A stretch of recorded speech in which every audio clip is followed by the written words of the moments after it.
That's been so quick. Welcome everybody to the Fandom Zone. I am back, and some of you guys followed me over on Lethal Lightning's channel. Thank you. We had an awesome stream over there, and hashtag gender check. So I don't know if you've seen LB, but Lethal came up with a new system called gender check. If you're not sure, just walk up and kick someone in the nuts just to make sure. Other than what's her name? Lethal Light, not Lethal. I mean, John talked one earlier. I saw some people in the chat mentioning that. Yeah, it's crazy, man. I can't believe people are shouting us out and stuff. So thank you everybody who comes here in the fandom show or Fandom Zone and gives us all here a shout out. We do this for you guys, so we appreciate the love, and we appreciate that we're actually making a show that you guys like to come and see. So LB, how is the benefit coming? Have you reached 5K? Nah, not yet. Getting there. One day I'll make it. Let me see where I'm at. Right now I'm at 4,951.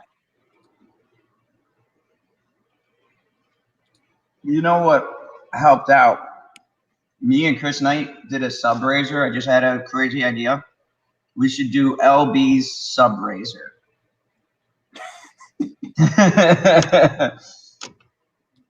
I think that would be awesome. See how many people we can get over there. You're like really close, right? 49 away.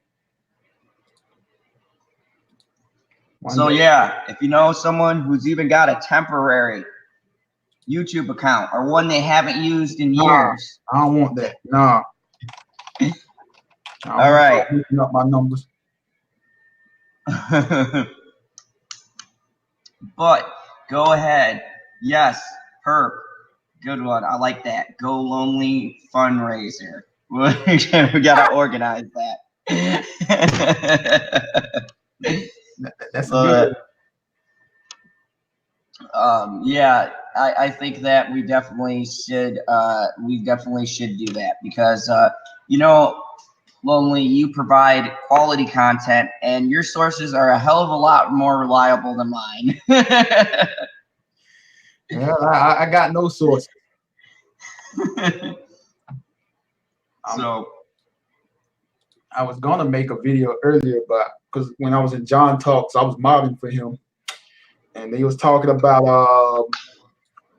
what was he talking? There's some new rumor out there saying that George Lucas gets 25% royalties from Star Wars characters. I'm just like, John. I call bullshit. Exactly. Like John was on my side. I mean, I was modding for Drunk 3PO earlier, and they were talking about it. And like I said, man, I was talking to John, not John. I was talking to Drunk in the text. I was like, man, so many people just run with these stupid rumors, and people believe it. It's like you can easily debunk this rumor. Like you go look at the press release Disney released when they purchased Lucasfilms, and it says purchase 100% of all that stuff, and they mentioned everything they purchased. It's like that's all you gotta do. It takes 2 seconds. Well, you could even debunk it by remember they were talking about fixing Star Wars, right? Just recently, and they said they were going to bring him in as a consultant. Now, if he had any stake, they wouldn't use the word consulting on his own project. No matter if he had 5, 10, 15%, he would still have some kind of stake in it. But the fact that they used the term consulting as in he's just consulting as a help to the company, yeah, he doesn't have any control in that. I mean, and that was just off the movies, you could tell. That's why I was like, yeah, that's bullshit. Like, no. Yeah, man. It's just like these idiots believe anything, man. So I was gonna make a video. Well, I wasn't making a video based on that. I was gonna make a video about the whole Galaxy's Edge, and like everyone keeps saying Disney is dead because they had low attendance and stuff, and then I was gonna come up with reasons why it won't happen at Disney World. But then I was like, I don't feel like it. Whatever. Yeah, see, you know what was funny? And I love Drunk. I hope to get him on the channel one day. It's just he's so busy and we stream so late at night. That probably ain't gonna happen if you're doing streams at 1 a.m. Yep. You know, he's old man. He don't be up this late. No, he'd be asleep by like 10 o'clock. Because I text him, he's like, nah, that's past my bed. I go, I thought, you know, school was out. You don't have the kids anymore. He goes, nah, it's too late for me. But yeah, he's a great guy. But I was laughing when I was watching some of that stuff that they were talking about. I go, we just talked about this. And you had mentioned about this, that those rumors is not necessarily true. And I was thinking back, guys, don't forget Michael K. Monday's coming up. But I was thinking about those Michael K. videos, and we could talk shit about him. But when he was filming that video, we did see people there. We saw groups of people there. I mean, they're there now. It is interesting because they did bring up the financials, where the financials are lower, but this is a new park, right? And I'm not very versed in theme parks per se. I don't know like what the good opening is or whatever else. But I assume if you open something that's new, you've got to wait to actually see what the revenue is it's going to generate before you can, you know, put quote unquote what the projection, the average projection is, right? It just opened. They can't make it average. They have no baseline. Right. So for me, like if I'm going, well, everybody ain't me, but if I'm gonna make a video, it's gonna talk about like that. I would compare, okay, what was Disney's revenue when they opened this ride at this certain period? Because like there's no doubt that Disney overestimated the Star Wars Galaxy draw for Disneyland. But like a few issues is they opened a park that's not even fully finished. Like they thought Star Wars, people automatically coming. And like, you know how these YouTubers do, man. Like, yep.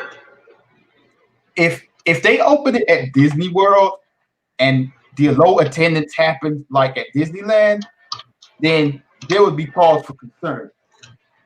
But it's Disneyland. Disneyland is nowhere close to having the attendance that Disney World has. So, yeah, man. Yeah, you know, and that's, you know, I gotta be honest with you. That has always confused me because I don't live in your area, okay, per se. I don't know, like, what the attendance rates are. I've never even been to Disneyland or Disney World. I've had a sad, sheltered childhood. That's why I'm a villain. But I don't know what the typical draw is. So comparatively, I don't know if, you know, Disneyland in general has less of a draw than, say, opening it at Disney World, where you have more people, and thus any attraction that's new is going to get the traffic. Yeah. Where Disneyland, from what we've seen and what I've seen shot in videos, looks kind of smaller in comparison to Disney World. Disneyland is much smaller than Disney World. I mean, and it's not by accident. Like Walt Disney basically was like, look, don't quote me on this, but from when I watched this documentary that they did, and it was like Disneyland. I mean, Disney park. We need a bigger Disney park, so that's why he went searching. And he came to Florida. He's like, okay, there's absolutely nothing in Orlando, Florida, nothing but swamp and orange trees. So let's put this park here.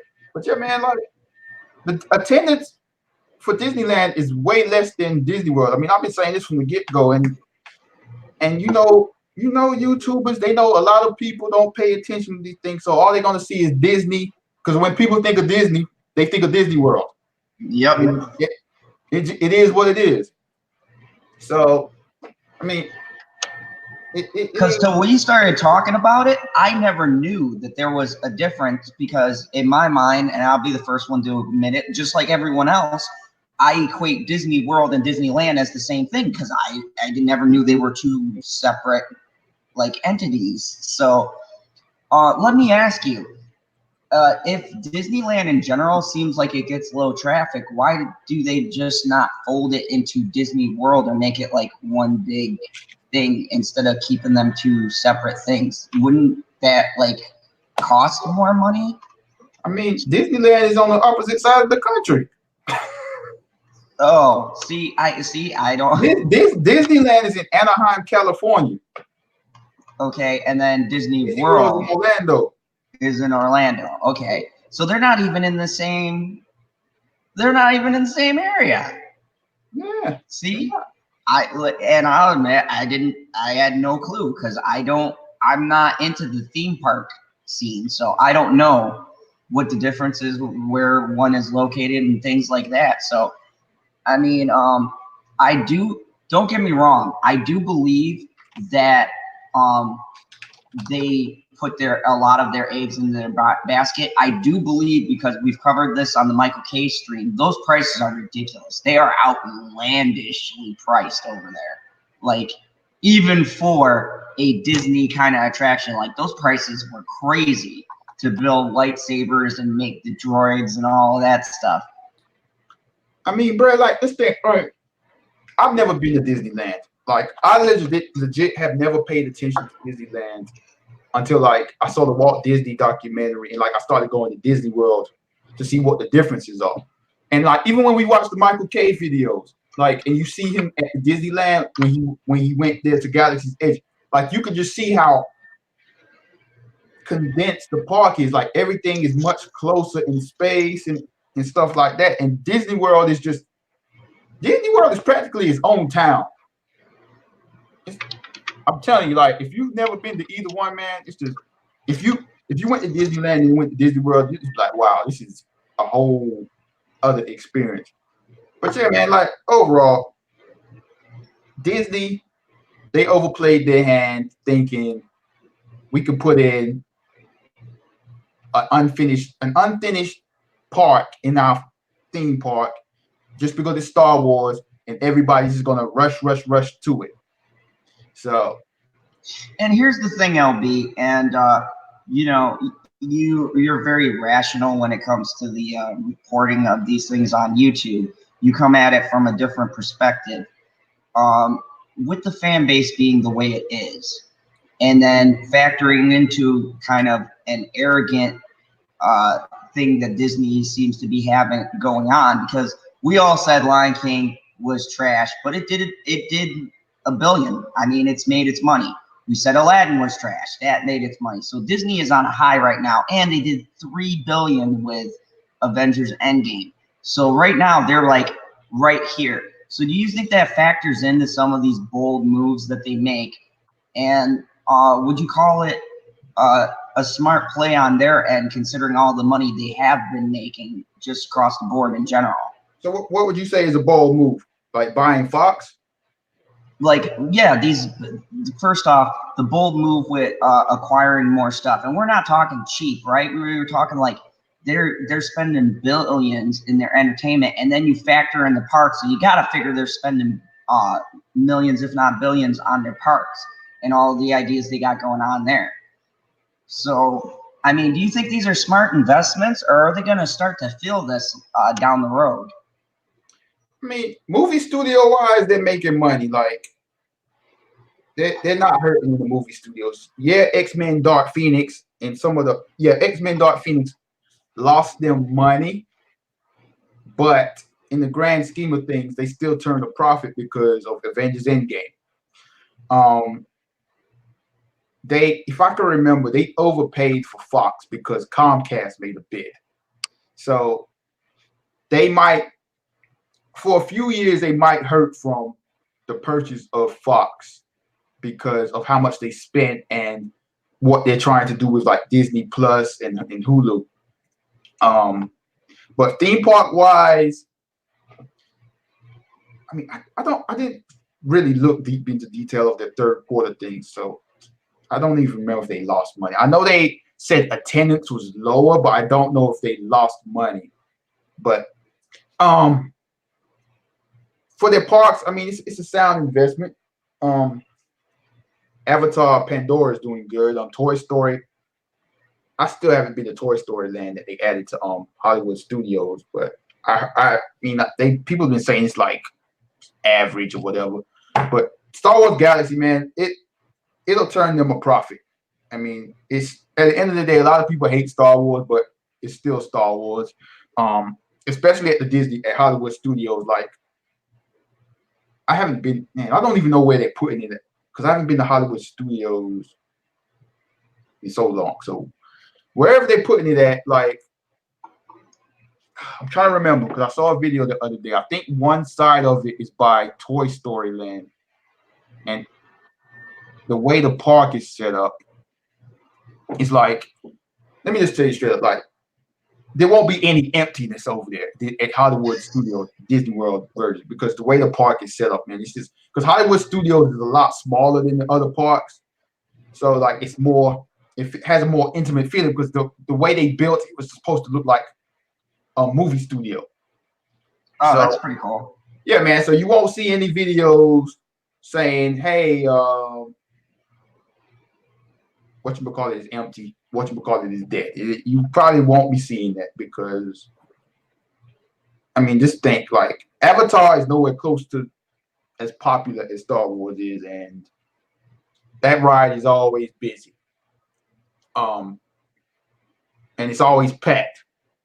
And there's nothing really there in Pandora's world. It has the two rides, it has the store, and then the restaurant. So like, it's really not much that you could do it there, but it's always packed. It's not like walking and you're touching shoulders, but it's always packed.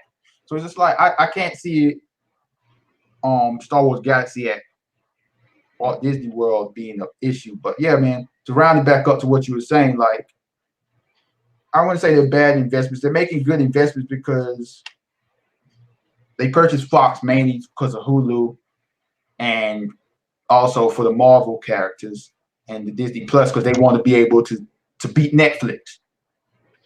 And, you know, I don't think you would be beating Netflix if you only had straight, before the straight Disney, Pixar, Marvel, and Star Wars property. So getting all those other Fox stuff and then having Hulu is a big get for them. It might not pay off like immediately, but in a few years, they'll probably see a big return on the investment. But yeah, they definitely overplayed their hand with the Star Wars Galaxy at Disneyland and what they're thinking. And I also think it was stupid of Bob Iger to use the excuse that annual pass holders, which is I'm one of them, for example, are waiting for because I think they said the attendance at Disney World was lower too. So if I can remember, he used the excuse that annual pass holders were waiting, but he said that's a dumb excuse. For example, because at Disney World, most of the annual passes, the different passes have, you're blacked out. Like, you can't go to the park until August 9th, which was 2 days ago. So for like June, July, you was blacked out. So he can't use that as an excuse. But they'll be all right. Yeah, I think it's a culture, and I've been guilty of it too.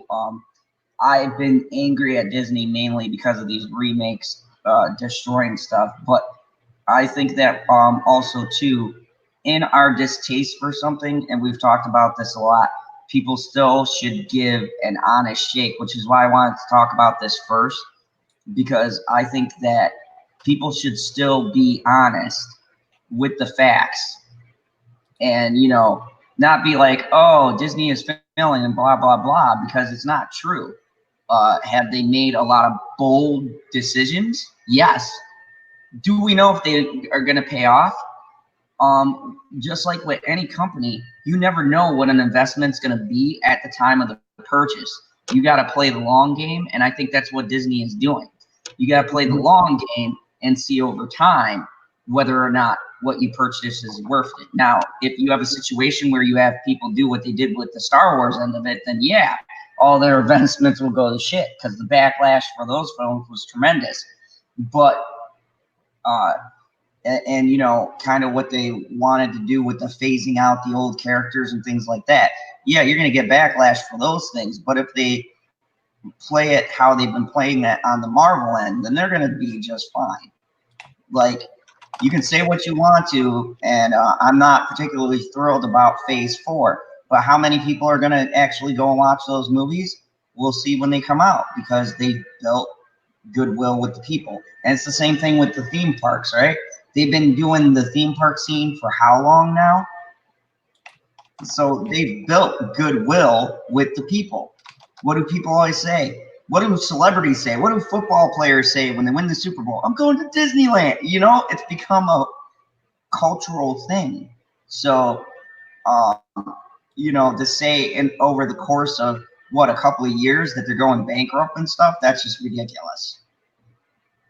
I mean, a conglomerate this big just doesn't all of a sudden one day drop unless you've got a ton of scandals and, you know, they start really hemorrhaging big numbers that we can actually see or that are actually released to us.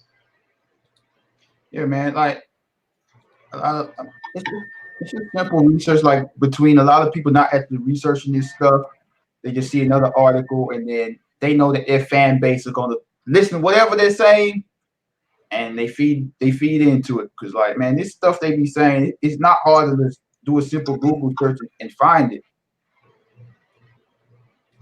But I wanted to address the chat for a second and say hi. Christian, I see you, you son of a bitch. Don't be spoiling Endgame. I'm just joking. It made $3 billion. Come on. If people haven't seen it, I don't know what to say. I think like pretty much mostly everyone across the world has seen that movie by now. That means $3 billion. I haven't talked to a person yet that have said they haven't seen Endgame at least once or twice.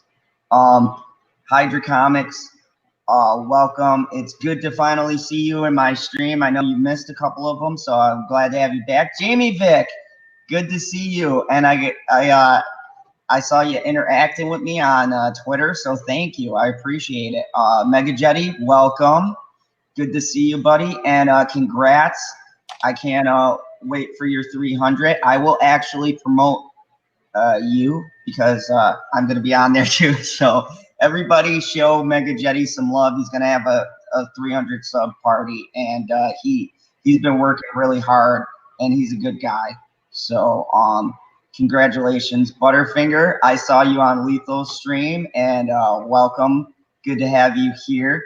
We have the Bidens here. Nisha, good to see you. 19K Fox, good to see you. PB is lurking because he's spending time with the wife. Perp, how are you? Wicked and Wicked and Friends Parody Bizarro Productions, welcome. That's a mouthful. Kermit, I was on stream with you, buddy, so good to see you. And yeah, I think I got everyone. So, hey, so check this out. Yeah, what's up to everybody in the chat? I already said what's up to y'all. But yeah, like Disney's a public traded company. So all of their earnings and what they're spending is public. So like they have the entire report for their third quarter available. So like all of these people are saying Disney's dying, Star Wars is dying, this and that. It's just like they have it right here that you can see. Yeah, I mean, like Disney's revenue. Yeah, go ahead. Sorry. Let's see. The entertainment department, which it reported revenues of $3.8 billion during the quarter, a 33% increase from a year ago, mainly because of Avengers Endgame. The media networks, $6.7 billion, 21% rise from the same quarter a year ago. The parks, $6.6 billion, 7% rise from the third quarter last year. Direct-to-consumer segment, $3.86 billion. Wow. Like,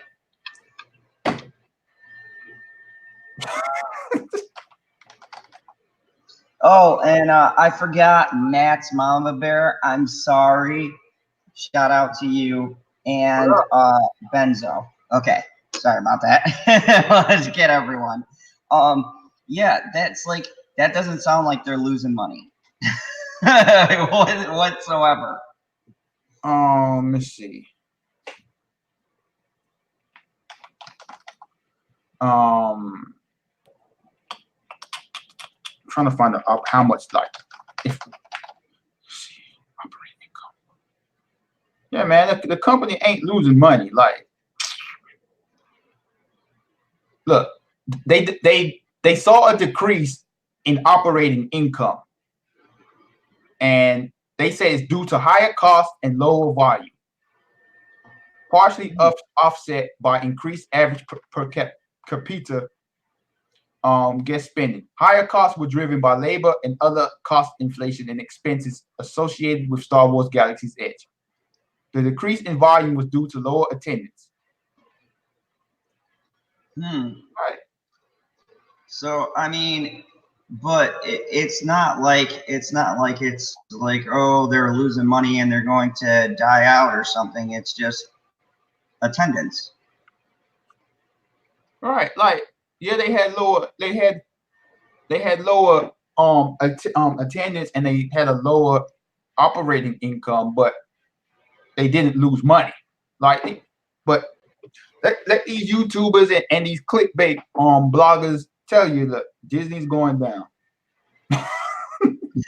And Mega Jetty says, at General Zod, you would think Disney would be bankrupt with the low rate of money given the bad movies they made. And Mega, we talked about this, and I'll be the first one to admit, because as you guys see, I just got back from the theater, so I'm on the front lines. Their movies aren't losing money. Trust me. Believe they are not losing. I thought Lion King was going to be a bust. I still got theaters packed for the Lion King. Still. And we got 4 new movies out. So go figure. No, man. You know, it's that people bitch about them, but even I'm guilty of this. We go see them because we want to make a video on it, right? So, I mean, we're still endorsing them. So as long as there's people still seeing them, we're still going to get fucking 8 remakes a year. Like, the studio, like, all right, so the studio, like the movie studio, like I said, the revenues was 3.8 billion. The operating income was 792 million. Wow. And that's with them losing money with X-Men Dark Phoenix. Which I was sketchy on that. X-Men was them, or were they under the Fox banner? It's under Fox, but since they purchased Fox, they had to eat the cost and stuff. So yeah, like they would have had a higher operating income if it wasn't for X-Men Dark Phoenix losing money. And yeah, and it says it right here. It said operating results at the 2021 CF businesses reflected a loss from theatrical distribution driven by the performance of Dark Phoenix, for which we also recorded a film cost impairment, partially offset by income from TV distribution. So yeah, man. Yes, at Mega Jetty, I do agree. Just because the theaters are packed doesn't mean that they're seeing them repeatedly, but I've seen the same customers coming back and watching it. So I'm not just talking from seeing one showing. I know people in the area. I've seen multiple times. Maybe the grandparents go, and then they bring their grandkids and they go and see it again. And then the cousins go and they go with the cousins to go and see it. And that's every time. That's a new ticket that's generated. So yeah, I mean, it's just about at $1 billion right now.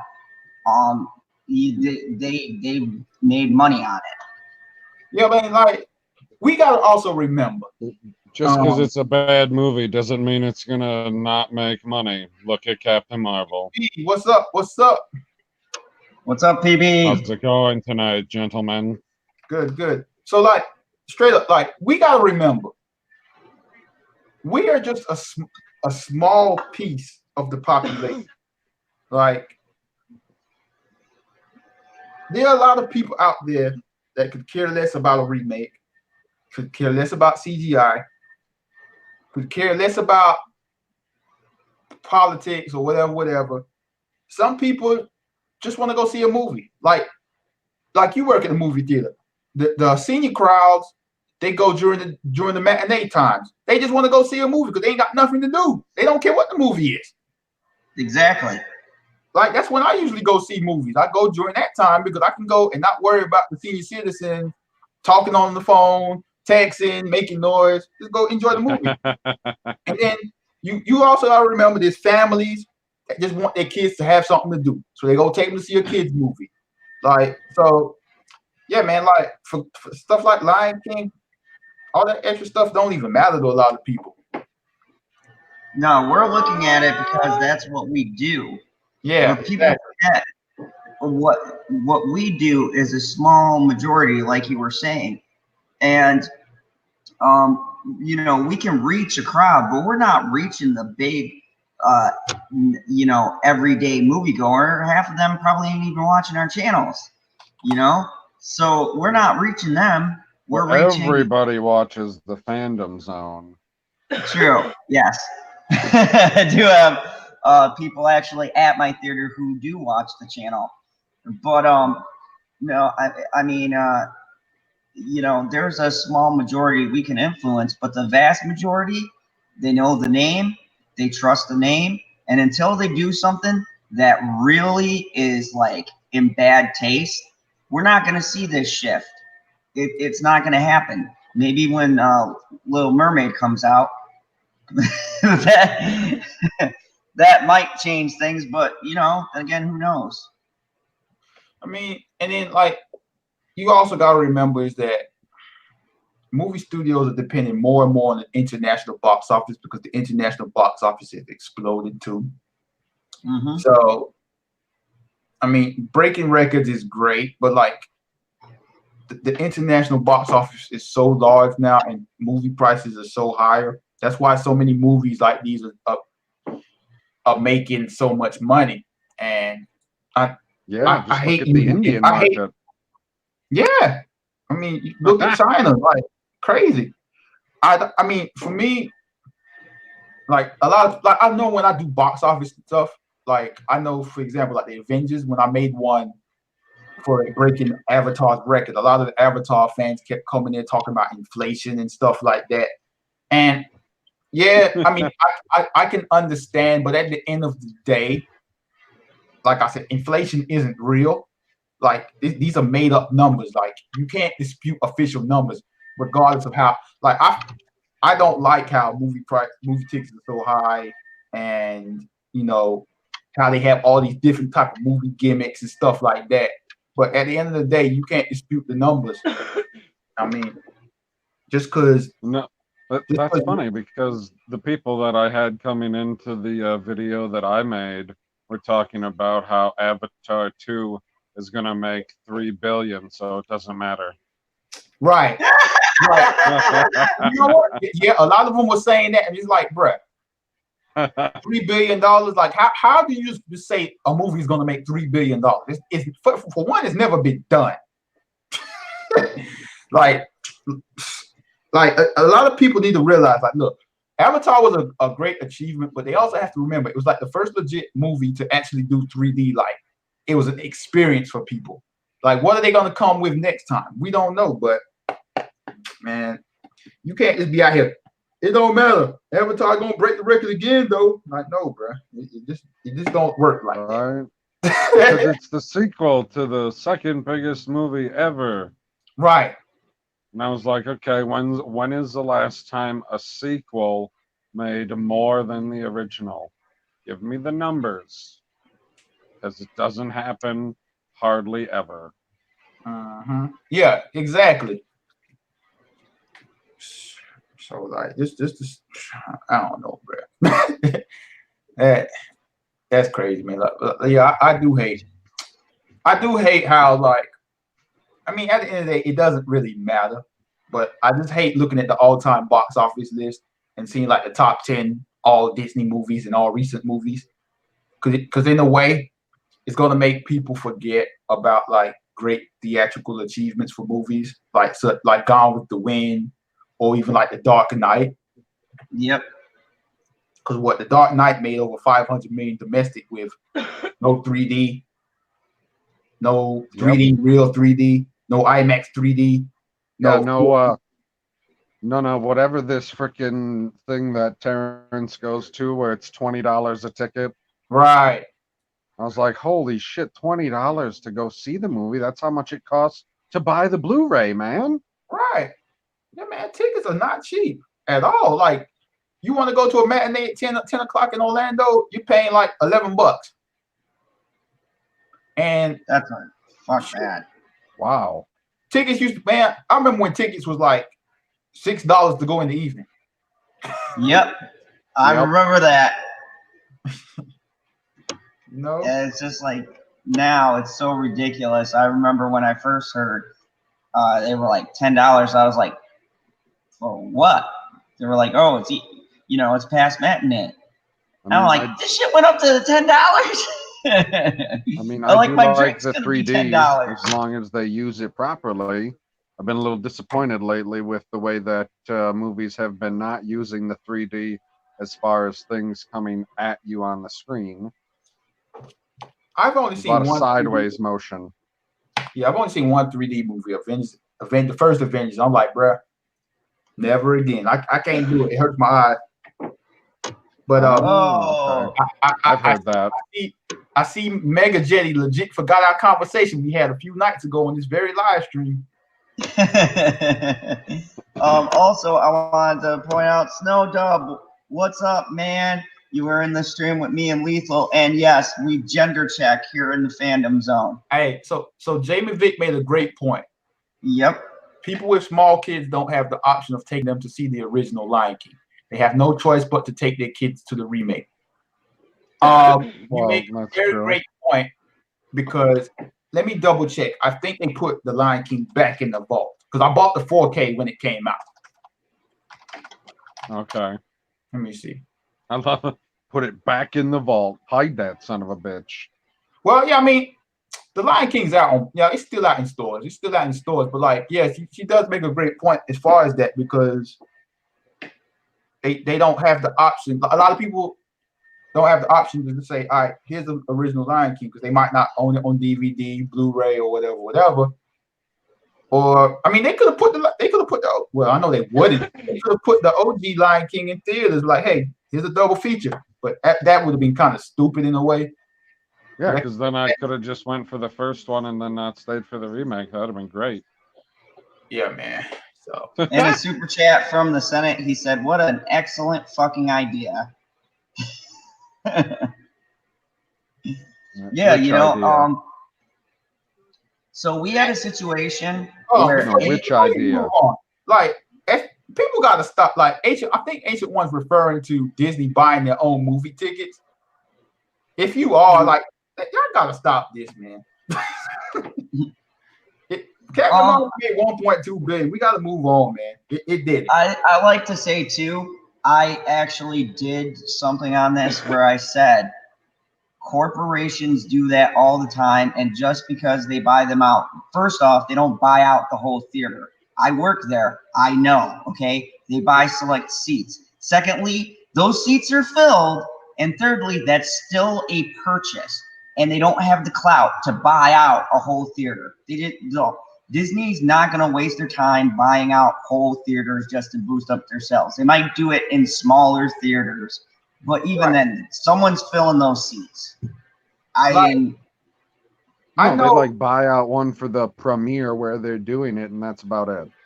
Yeah, I know the music industry has done this over time, but I don't think movie studios are buying movie tickets just to be able to brag online that they made this much money. No, I mean, I was wondering, like, I bought some 12 packs of Dr. Pepper that if you send in the UPC code, you get a free movie ticket to Spider-Man.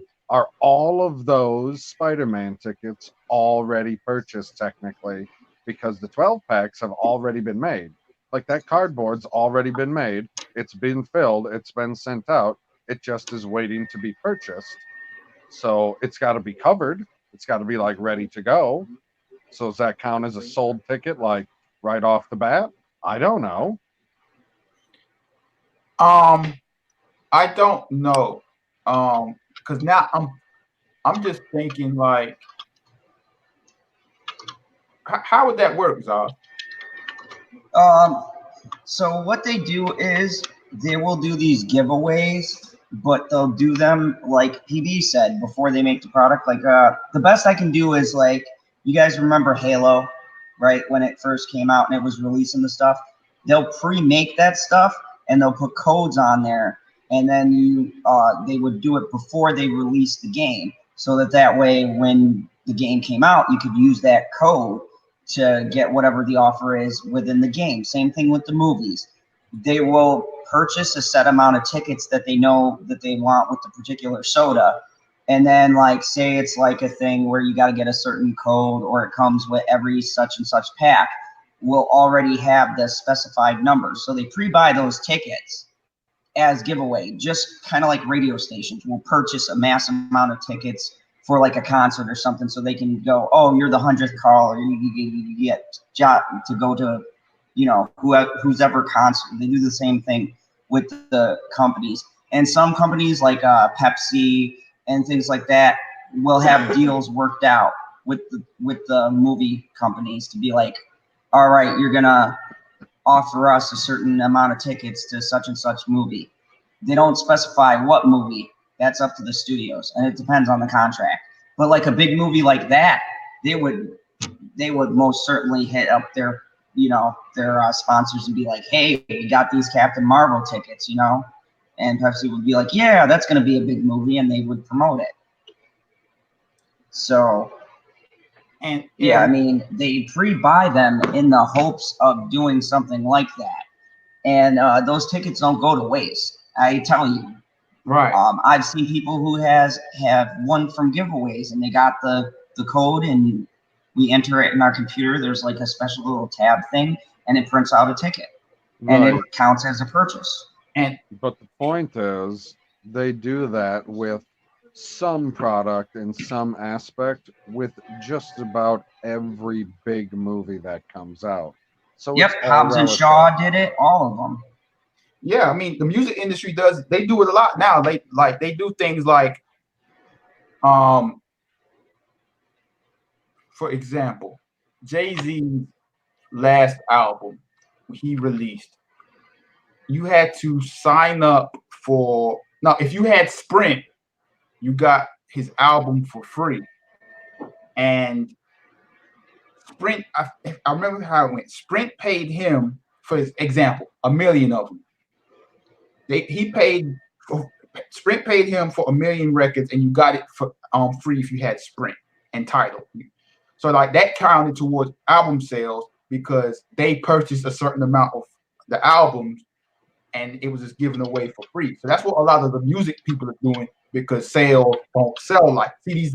Music don't sell like they used to. So they do a lot of giveaway things like that to counteract the decline in sales. So like, it might seem shady to people, like it's a way to game the system, but at the end of the day, people are still seeing the movie or getting the product for the music. I mean, didn't it make 1.1 billion? Yeah, something like that.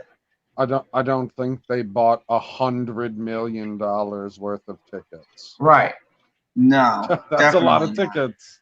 And you got to remember too, they're a publicly traded company. Like, that can get found out. But you know, these conspiracy theories. Oh my goodness, my theater said it was sold out, but only 5 people was in there. You mean the 5 people that you took when you went to the movie theater 2 hours before it started? Mm-hmm. That's right. All 5 of them. Just like them buffoons walking around taking videos at the stores. See, no one's buying the Captain Marvel Blu-ray. Okay. Okay. Yeah, I went to my local Walmart, and I can tell you it was actually sold out. I was so pissed because I was Did hoping you to be one fly of those there, or people. did you run really fast? I ran really fast. I don't like to do the flying because of the FCC laws. They've been cracking down on Kryptonians flying from place to place. Something about airspace. Fair enough, but I mean, I did watch the first episode and a half of The Boys, and I did see what happens when you run too fast and people step in the street. Yeah, you got to be careful about that too when you're speed running.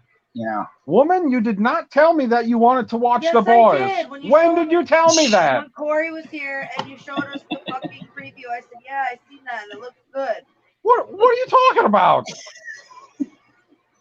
When? No. Yeah. Okay.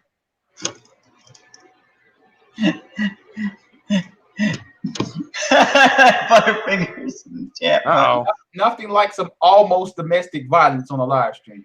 They go to me, they're like, Zod, how do you get the numbers you get? Well, PB yelled at his dog. You know how people love to click them dog videos. We got him yelling at his wife. I mean, there's all sorts of shit that goes down here. 46 minutes in. Yeah, You gotta write that down. I also wanted to bring something up too while we're talking about it. Because me, Lethal, Snow, and I'm sorry, Snow, I mean Jolly, Kermit. Yep, it's Jolly.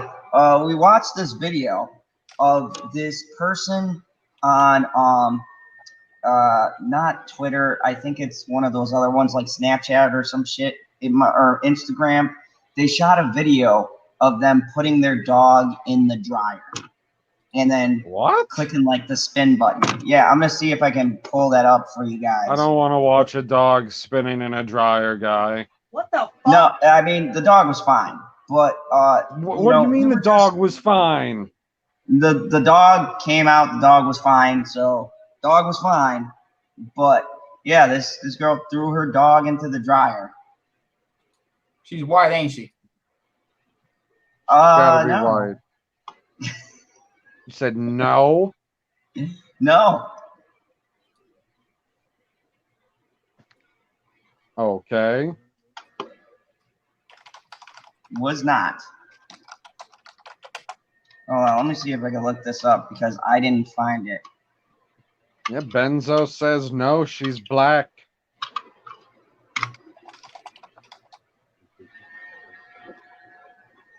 Here it is. It was on Twitter. Of course it was on Twitter. You can see everything And I'll on Twitter. screen It's share with fucking you. disturbing.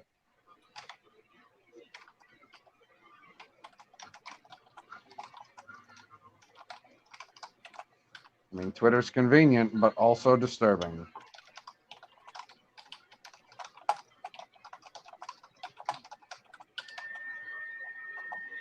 Yeah, I'm finna do it. Put his ass back in the dryer.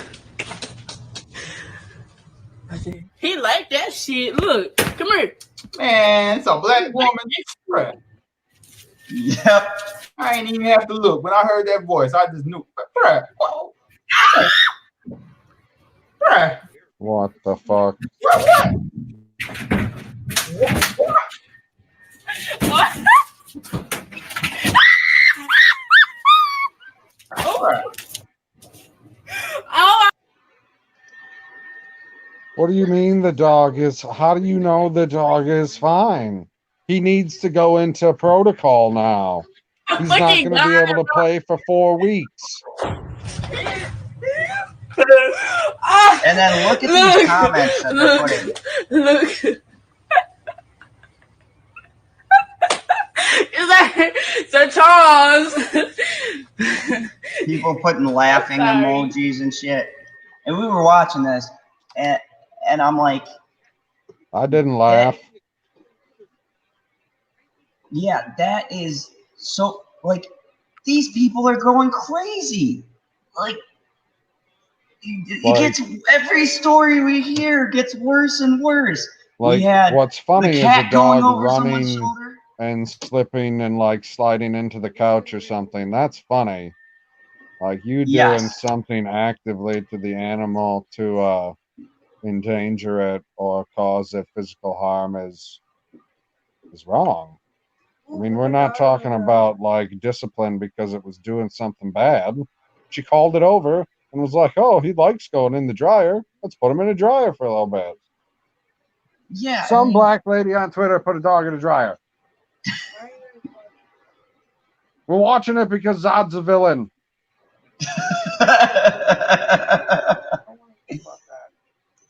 No, we're watching it because these people are going crazy. It's like, can someone please tell me how are these people getting animals? Like, PETA, where the fuck are you at on this stuff? You bitch about nonsensical things like Quentin Tarantino's movies, which I saw the sets for those. That dog lives better than I do. No, And it's okay because she's a vegan. and this chick puts a dog in the dryer. Like, it You can fucking do whatever you want to astonishes me. animals if you're a vegan. I'm just like, wow. What? Okay, I looked away from the chat for a moment, and then Kermit says, "I love Mel Gibson naked ass too." What happened?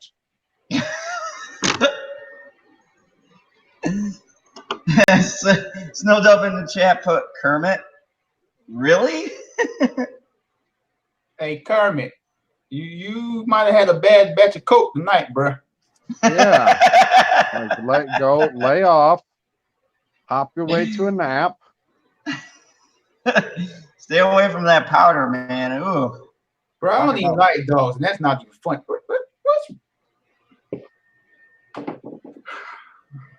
I mean, I feel like I say this every single day. What's wrong with people, man? I mean, this isn't just like a click thing either. It was a Twitter thing. I've done those live things where I'm like, hey, gonna have a video. I'm ready to go. What? I mean, she was doing a live thing on Twitter. It's like, so I don't understand. I mean, you can't even be like, oh, I'm doing it for the channel to get publicity, even if it's negative. Like, she just shot it. And the thing that was more concerning was not only the fact that this dumbass thought that it was funny, but did you see the chat that was coming up too? They had people with laughing emojis and all that stuff. Oh yeah, like, the encouragement. Yeah, it's like crazy.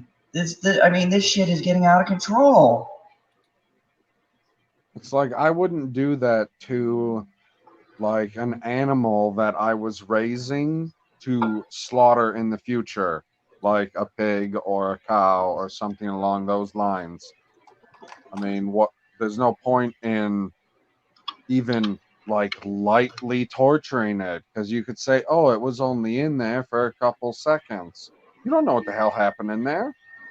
You have no idea, because we all know what a dryer does. It's got those fins in there. Could have smacked it right in the head.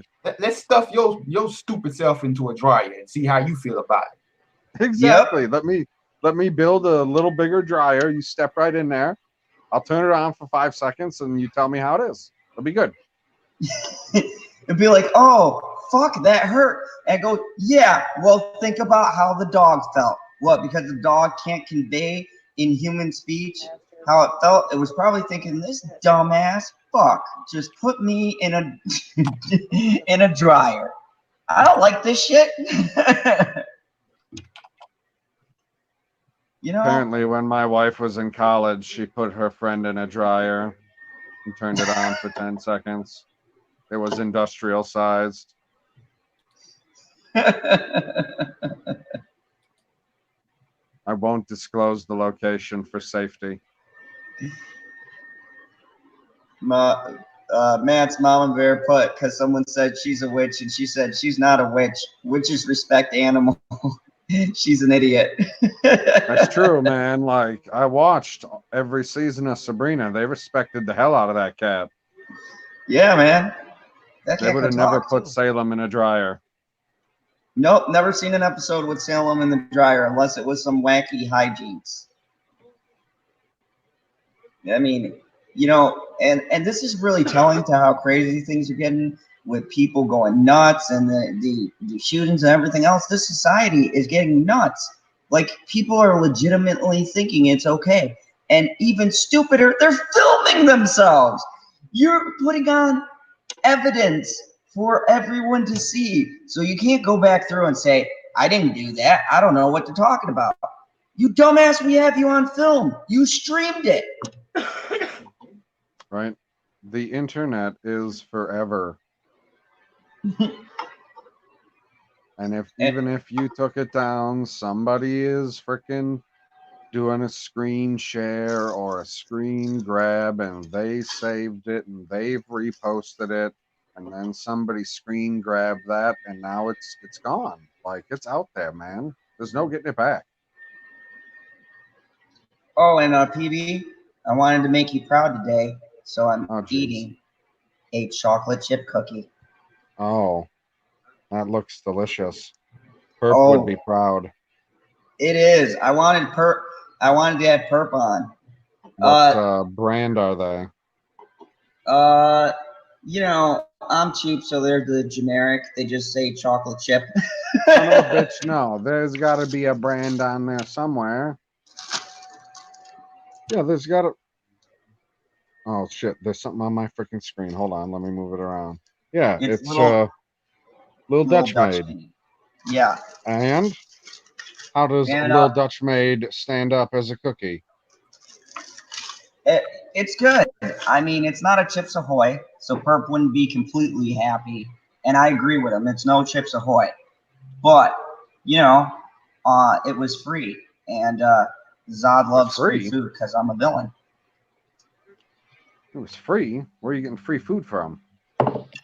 We had a big semi-annual picnic for all four You're of a the fucking schools. samurai now? Semi-annual, not samurai. Oh, my bad. Bruh. My earpiece must be a little misplaced. Whoops. I'm like flabbergasted by that dog thing. Like, I don't like dogs at all, bro. Like, but I don't sit here thinking what I can do to hurt a dog. My wife told me she was gonna turn off the internet if I kept talking about it. Oh, my bad, wife. No, like you can talk about it because she can't hear you because I got the headphones in, but I can't talk about it. So I can just sit here and go, yeah, that's terrible. And she'll be like, what are you talking about? And I'll be like, Star Wars. Man, like, why you seen that eating cookies, right? I was watching a TV show. Was it a TV show? I don't even remember. But they mentioned cookies, right? And then I was like, man, I need some cookies. And I started thinking about cookies for a while. But since I'm a lonely man, I didn't go get cookies. And now you're eating cookies. Now I want to go to Walmart and get some cookies. I'm not going to Walmart to get cookies. Bad times. What brand of cookies, or is it a specific flavor? I was gonna go get some sugar cookies. Oh no, the sugar cookies. As Purple said, who's nasty? Who's nasty? I was like, I don't understand, man. Your mind at our picnic. We had the freshly like homemade from like the deli baker thing at those stores in the clear plastic package of sugar cookies. And I thought about you because you said you like sugar cookies. And I'm like, oh. So we had like 3 packs of them. I mean, I love sugar cookies. It's just a chocolate chip cookie without the chocolate chips. See, I mean, I don't got a problem with chocolate chip cookies. I'm just like, I'm gonna probably die of diabetes one day, but I just like sweet things. No, but you said it wrong, LB. It's you're gonna diabetes someday. Man, that's crazy thinking about it. I'm gonna die of AIDS and diabetes. Yep, I mean that's The quite race a is combo. on. I'm gonna die What's this? What's this? What do you got highlighted on the screen here, guy? Oh, Rosita Allen said, proper white chocolate is a purified chocolate, but a lot of modern crap is not chocolate anymore. That That sounds, is I mean, interesting. of course, if it's white, it's purified. so is Rosetta telling us to eat some white supremacy cookies? I mean, I'm only doing it if it also has the macadamia nuts. It's got to have white chocolate chip macadamia nut, man. Oh yeah, Those are, especially when the chocolate is like melted. Oh my god. So Rosetta, I'm asking you this question: where can I get some proper white chocolate chip cookies? You tell me where. Like at a particular store, or is she gonna say a brand? That'll be interesting. Yeah, I need, since we're on this cookie talk, I need some recommendations. It always comes back to cookies in the fandom zone.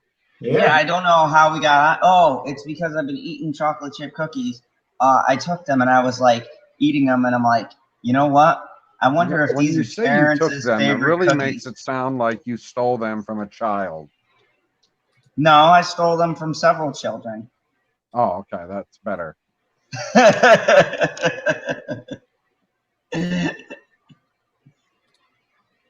Butterfinger what are you said, talking about, Butterfingers? Sprouts or Whole Foods? I can't go to Whole Foods. That's like expensive food, I thought. I can't go there. That is hella expensive. Yo, I got a Sprouts and a Whole Foods right down the street from me. But like, yeah, those places are expensive, man. You gotta like be a prostitute for that. I think Matt's Mama Bear answered your question, LB. She says, on the ingredients list, the white chocolate has to have cocoa butter. Wait, like we got to make the cookies? She's making the cookies from scratch? Yeah, y'all going a little. Look, I ain't doing that. Yeah, ain't no making cookies. Man, these people take their cookies serious. Holy shit! Like that's what. Look, we got cookie connoisseurs. Like the closest to making cookies I'm getting is the ones that's in the Pillsbury bag that you put in the oven for 15 minutes.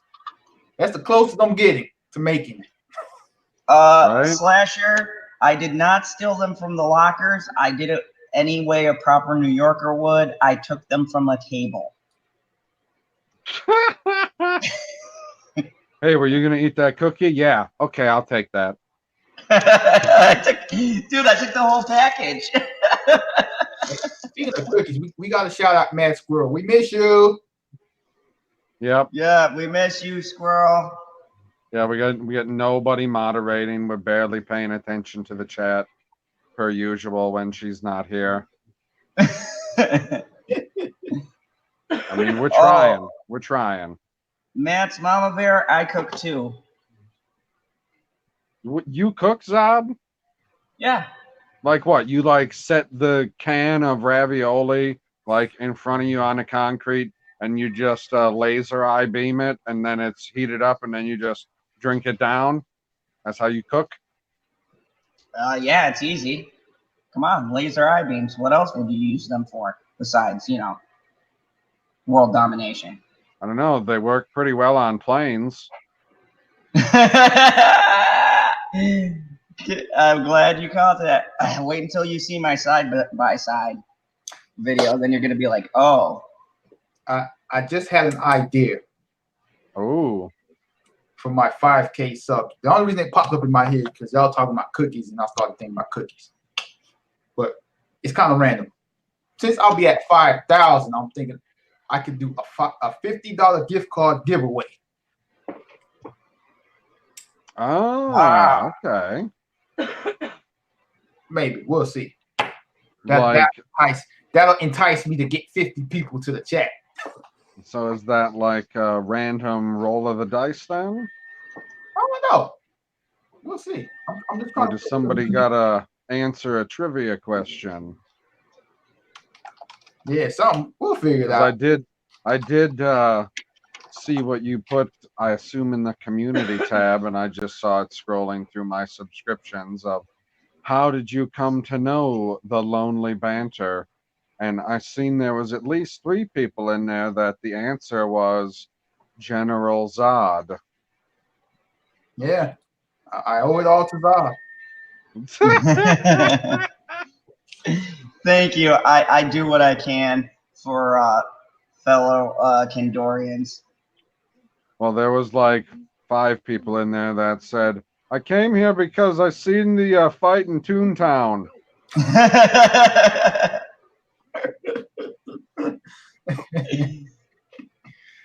And then one person said, yeah, I seen the fight in Toontown, so then I watched essentially your entire library, and I had to subscribe. Great stuff. Somebody said that. I didn't see that yet. Okay. That's a lot of I mean, videos. I think there was only like 10 or 11 comments at the time that I went through it. So I don't know. There's probably more by now. That was several hours ago. That's a lot of videos, man. That's a lot of watching me.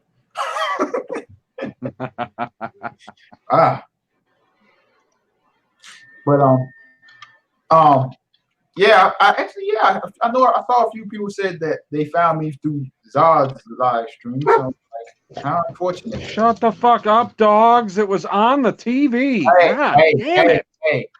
Curse that dogs leads to other things. We don't need that tonight.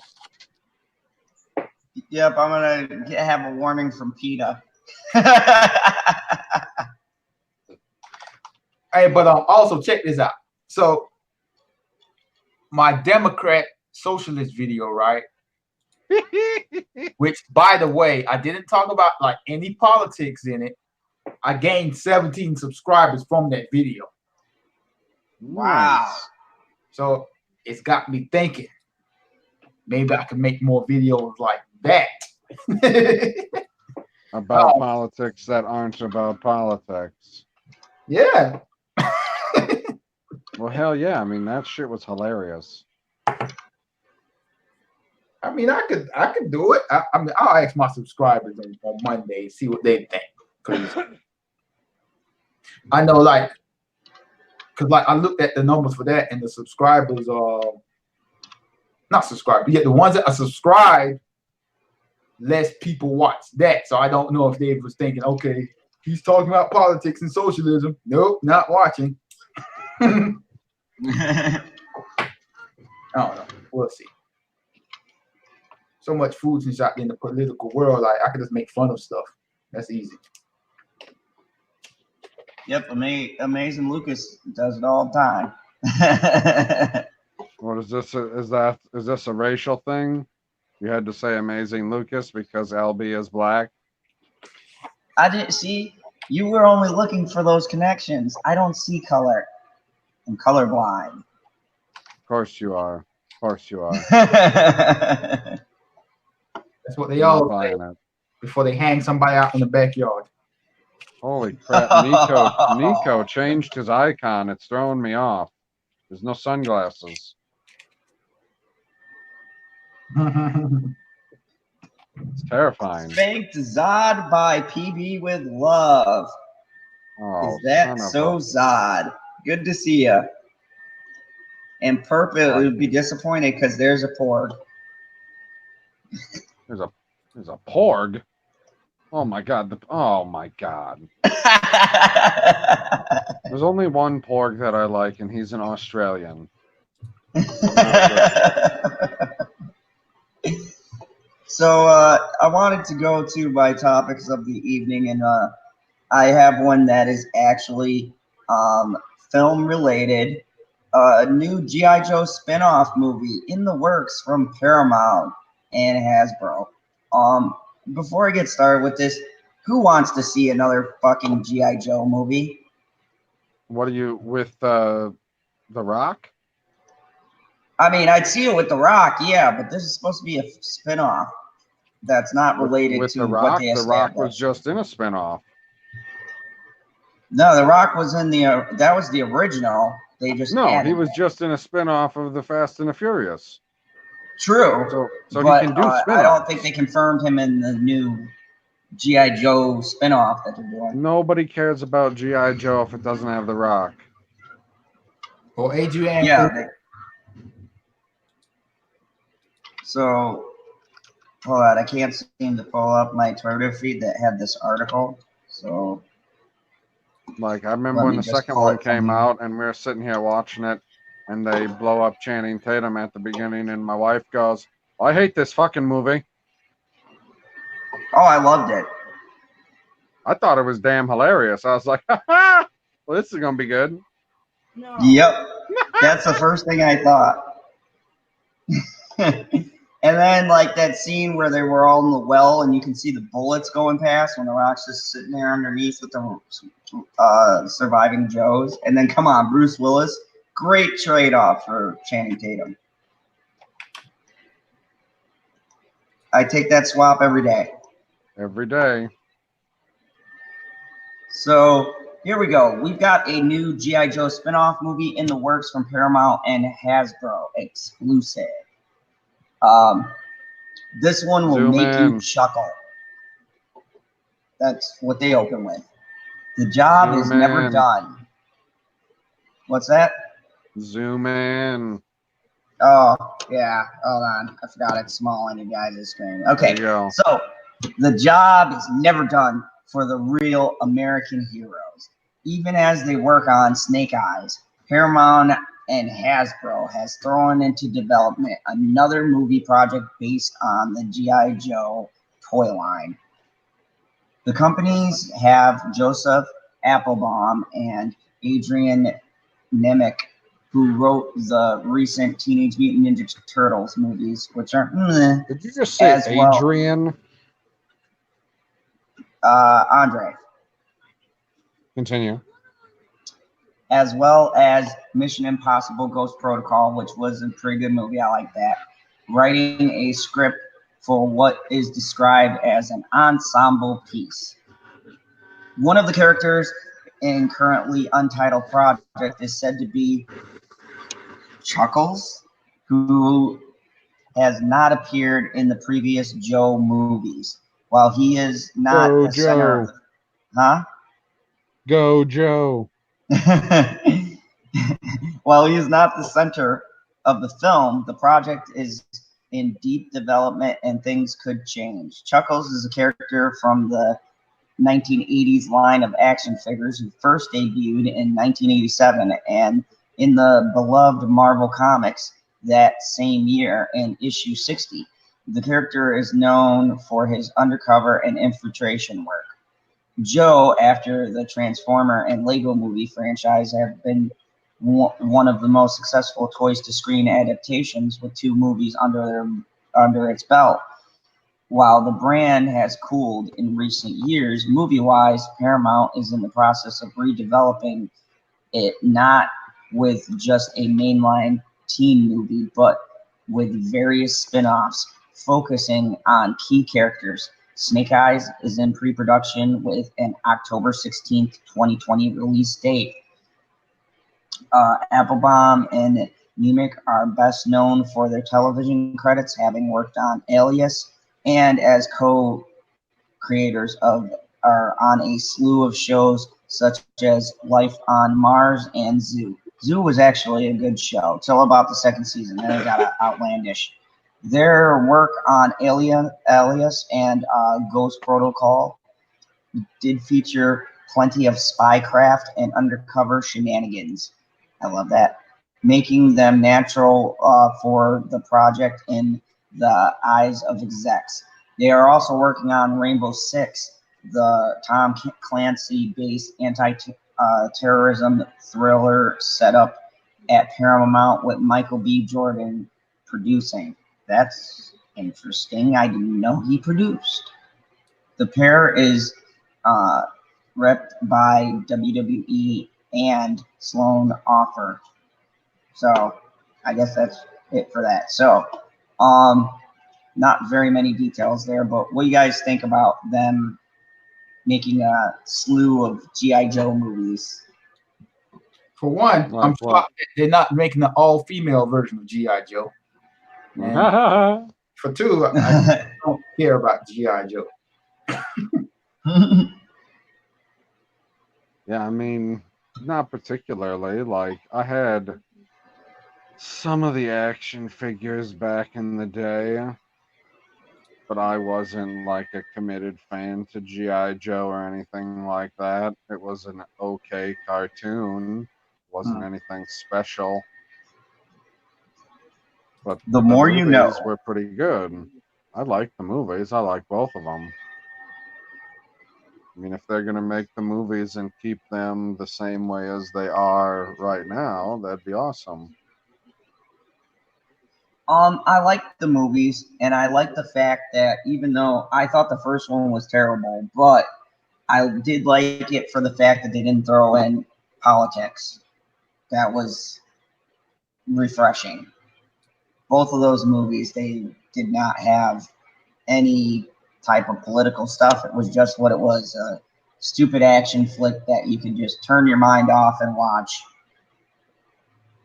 So I would like to see more of those kind of movies coming out. Like Hobbs and Shaw is a good example, you know, of a great action film that you can watch and just like click your brain off and, you know, have a good time at the movies. I think that they should be making more movies like that. I mean, these other movies that are getting, you know, ultra political and stuff, people are tired of seeing that crap. So I agree. I mean, yeah, I think I want to see it if that's what the focus is. yeah, you know, If you're doing a political documentary, then yeah, that's great. If you're not, keep it the fuck out. Like the politics that are in like the Winter Soldier makes sense. yes, because it has to do with the story. Exactly. Or even like the politics that are in Batman versus Superman when he's got to go to Congress. Like that type of stuff makes sense. And Like, Jetty. push a political style agenda. I don't need that in my fucking movies, especially a comic book movie. And or a Mega Jetty, I cartoon will movie. not fight you. I think that Hobbs and Shaw is good, and I like Bumblebee too. I would actually say that was the best Transform movie that they've released, besides the first one. So, anything with Breakfast Club has my vote. Wait, say that again, Zod? Anything but what? I said anything that has Breakfast Club references in it has my vote. Oh my gosh.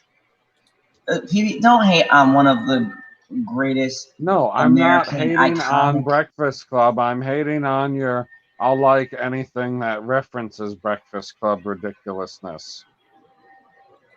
Automatic win. That's When what I'm saying. I saw Bumblebee go like this, I said, this is my movie. Oh my gosh.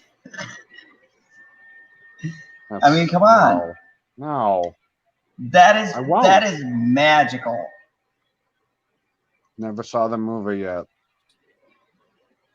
Oh, well then you just missed out on an epic experience. Watch it. Hey, which streaming service is it on? I don't know. It's got to be on one of those now. It's been out for a while. I know. You're a villain. You should know these things. How else are you supposed to take over the world? Facts. I got to get up on this technology. Facts? Stop messing with these crystals. You dealing So, I facts wanted- now? When did that start? I wanted to bring something up that I thought you guys, we were talking about all these political things and protests happening. So the green shirt guy is born as a protester interrupt Arizona City Council meeting. So there's a city council meeting going on, and this guy starts laughing at the protesters. And I just want to play this for everyone because it is. You didn't funny say as what shit. city. You just said in Arizona. Arizona City Council meeting. That's what it says. Hold on.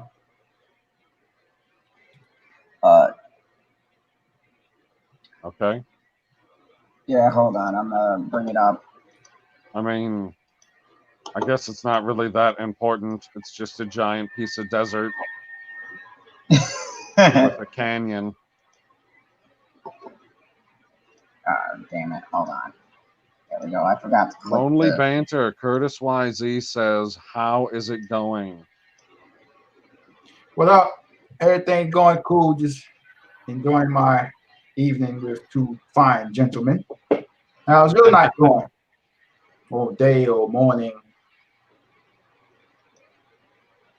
Yeah, I wasn't expecting you to be here tonight, LB. Yeah, I decided to hang out in the Fandom zone instead of with real life people. Oh my God, does he have a creepy mustache? He does have a creepy ass mustache. What the hell? What is happening? Are we supposed to be able to hear something? Yeah, hold on. I don't know why there was no sound. I know why. I know exactly why. Zod is the operator. Like these are not things that are misunderstood. Oh, so there's no sound. He's just laughing at these protesters. They're protesting, respect our laws, and this guy, during a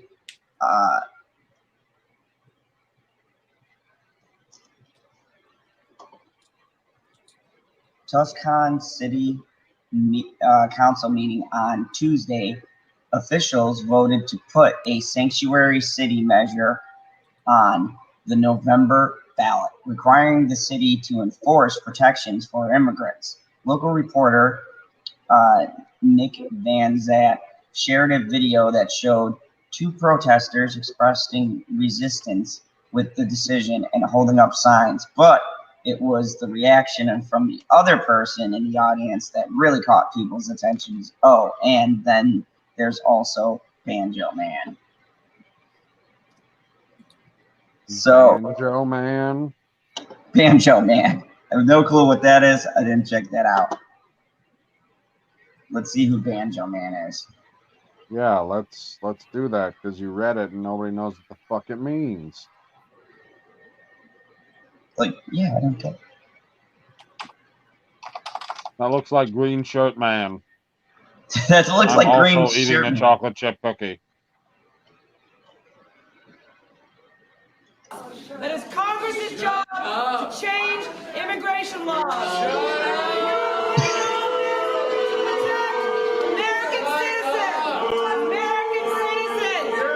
Respect our laws. Respect our laws. You're a direct violation of the oath you took to the United States Constitution.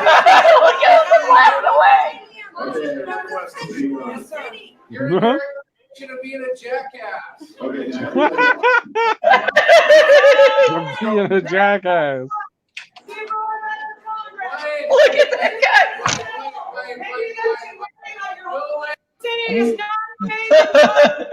That's great.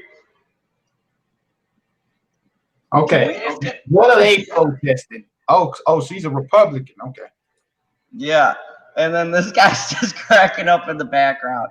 Now, I know my affiliations, which I don't say, but I think that that's just fucking hilarious. Just imagine someone is protesting, and you can go. We know your Republican. affiliations to Candor.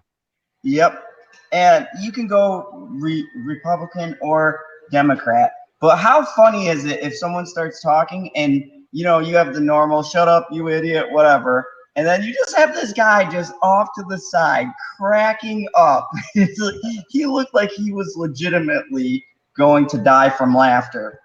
Just sitting there cracking up. I mean, that, I don't know why. I just find that like hilarious because, you know, I really want to know why. Woman, how many freaking cool shows have you found on other services that you have just started watching without me? You found that Gabriel Iglesias show and you were like, oh, yeah, I've been watching this for weeks. No problem. I was like, well, what the hell is this shit? I've never seen this. What do you mean I wouldn't have liked it? I like all kinds of Disney shit. I watch all of the Marvel movies. I just don't like the remakes. Oh, you didn't think I would like it?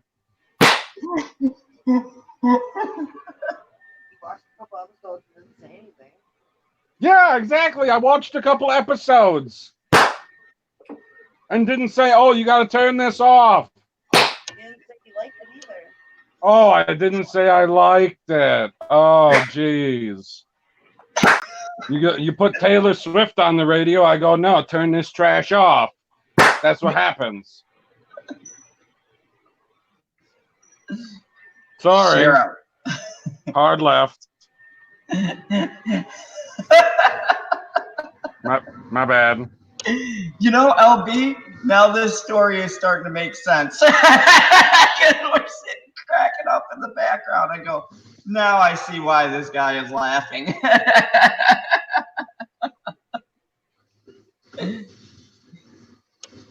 Oh, bye, Mega Jetty. Thank you for coming.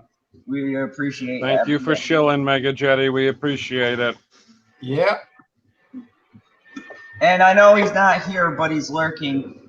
Lethal Lightning, go show your disdain for soy and go check out his merch store. And, you know, say no to the How do soy. you know he's lurking? Because he put in the chat lurking. Zod, do you get a percentage? Of what? I feel like you do. I may get a percentage of a lot of things.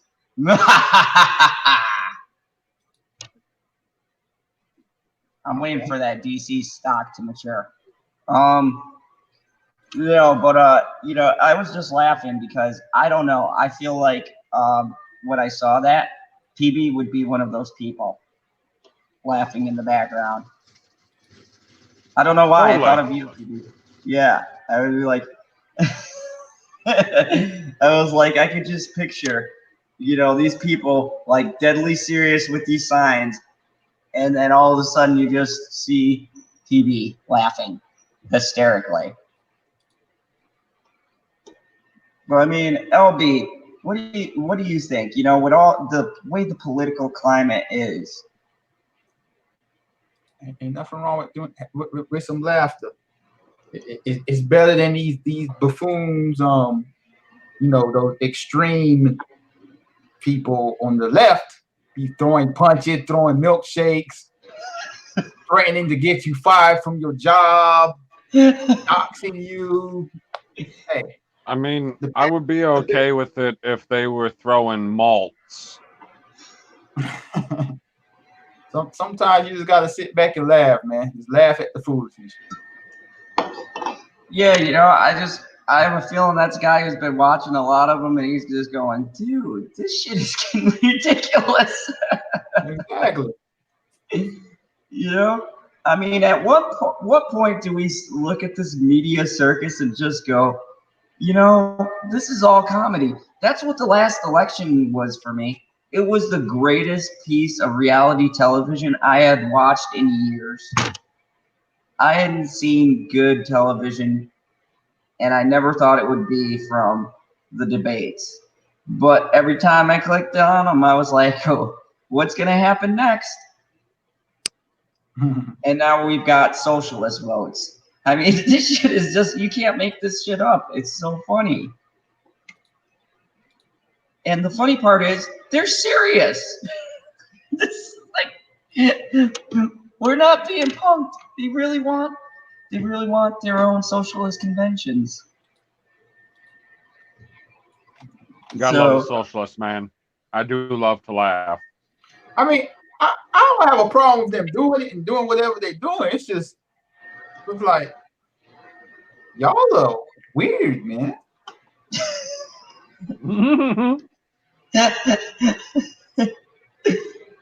It's like, I mean, how do you get a word in edgewise? It's just, oh man, all that's weird to me, man. It's like y'all are right. Well, how can you want that?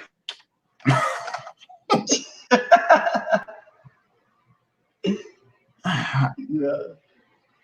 Oh, good night, Brian, the Gravedigger. I mean, that's what I honestly, that's what I would be doing if I was there at that socialism thing. I'd just be laughing at the foolishness. I will continue to call him Body Barrier Brian. Yes, yes. Hopefully the koi pond is done. I haven't seen any updates. So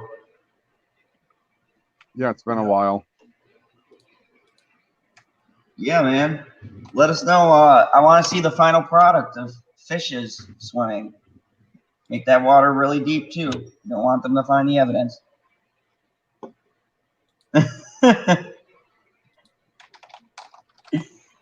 He said, well, Lube Master works too.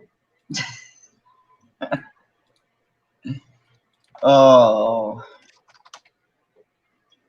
Okay, so follow up with the tragedies that have befallen Walmart. Now, Walmart employees want to stage a walkout to protest gun sales.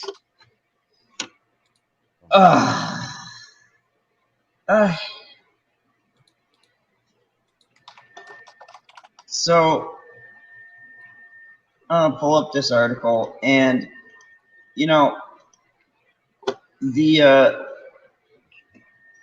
said 40 employees at Walmart e-commerce office. Before you read, my wife's a little confused about the exchange between I would assume the main character in The Boys and Robin. She doesn't understand what happens, so I got to go on mute to explain it to her real quick. Okay. Oh, So, look at Jay coming through to ruin your watch time retention.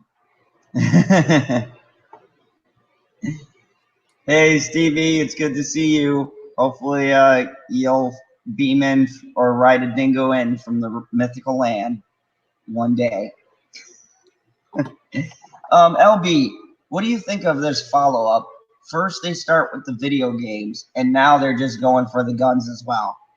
But according to this, it's in San Bruno, California.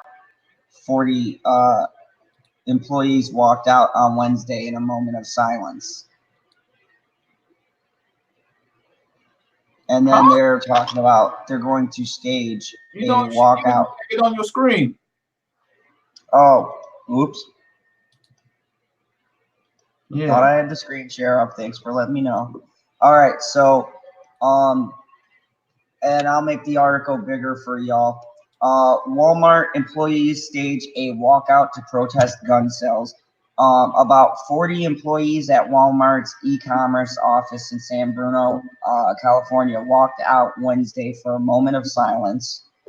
And this is a Sam's Club. Roughly 40 white-collar Walmart employees here walked out Wednesday afternoon to protest the retailer's gun policies after the deadly shootings at the two companies. Workers at Walmart's e-commerce office in Portland and Brooklyn were also taking action to urge the world's largest retailer to stop selling guns and discontinue donations to politicians who receive funding from the NRA. Walmart sells guns in about half of its 4,750 U.S. stores, making it one of the nation's largest retailers of firearms and ammunition. The protest comes after a gunman killed 22 and wounded a dozen others at a Walmart store and in a shopping center in El Paso. On Saturday, days earlier, 2 Walmart employees were fatally shot at a store in South Haven, Mississippi, and a former employee has been charged in the shooting. There's an intense irony that Walmart continues to sell guns despite the constant shootings in its stores, said Kate Kessner, an e-commerce employee in San Bruno, who helped organize the protest. Organizers also started a change.org petition to call the company's executives to stop selling firearms. As of Wednesday evening, it had more than 38,000 signatures. Randy Hargrove, a Walmart spokesman, said the company is encouraging workers to voice their opinions in other ways. There are more effective channels such as emails or leadership conversations, he said. The vast majority of our associates who want to share their views are taking advantage of these options. But Thomas Marshall, 23, category specialist at Walmart, who helped organize the walkout, said the workers no longer want to complicate or complicit by working for a company that's profits off of the sales of firearms. He accused Walmart of retaliating against him and Kessler by shutting down their company's email and Slack accounts on Tuesday after they sent a division-wide email to roughly 20,000 e-commerce employees urging to join their efforts. He said Wednesday that his account has been restored. If I didn't do something today, I would be a party to making money off weapon sales, Marshall said. We're trying to start a conversation.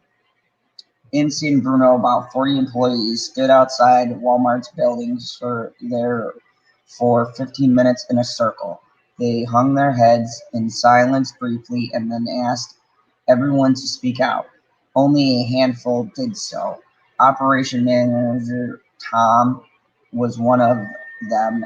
He said Walmart can and should do something about the rash of gun violence. In an interview, he said he is a believer in the Second Amendment, but I don't understand how that has included weapons of mass destruction like assault rifles. He said Walmart should use its influence to lobby Congress for better gun control laws. Congress will not do anything, he said. Marshall said the employees worried they might face consequences if they participated in a walkout.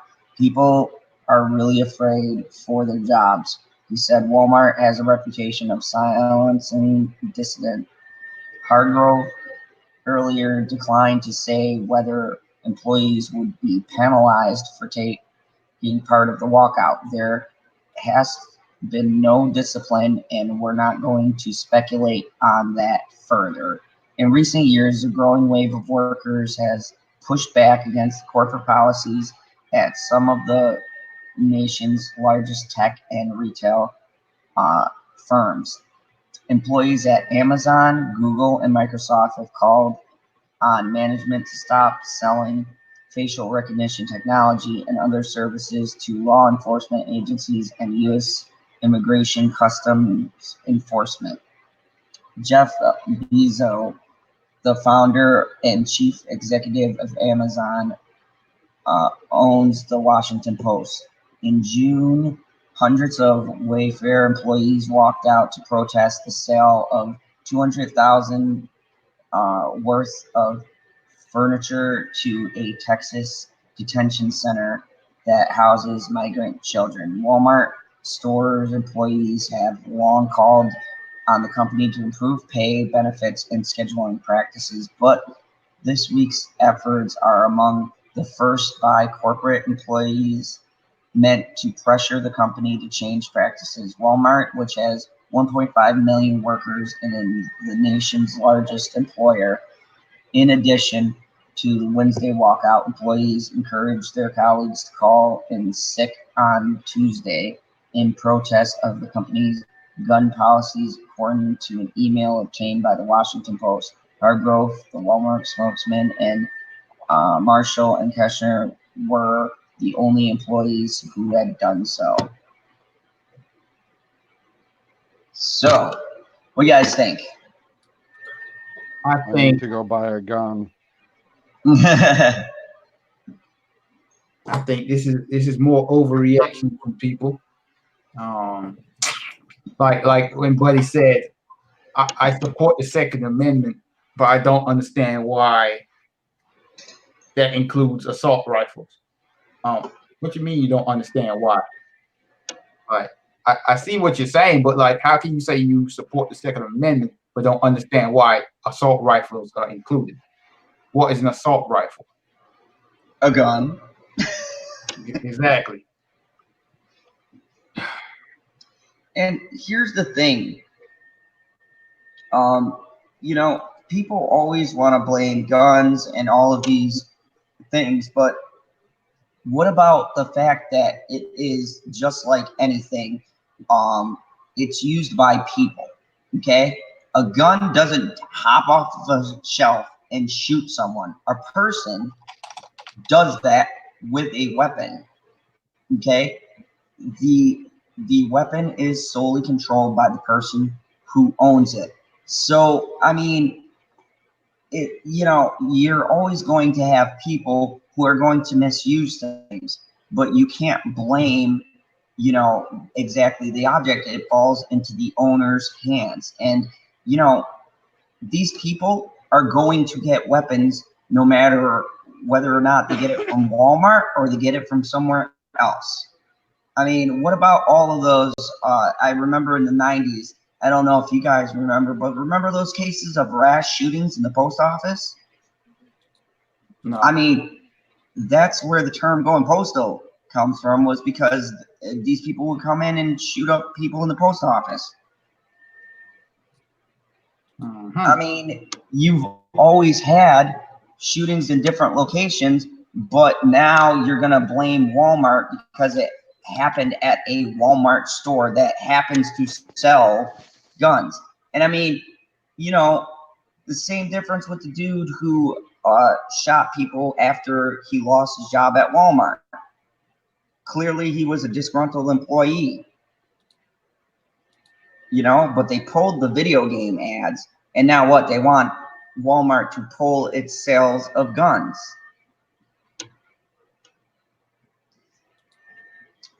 God damn it, Shellback, that's what I said. I mean, man, people need to stop. Like, I know stuff be happening. People get all emotional and riled up and stuff, but like, they need to think. If I want to go kill people,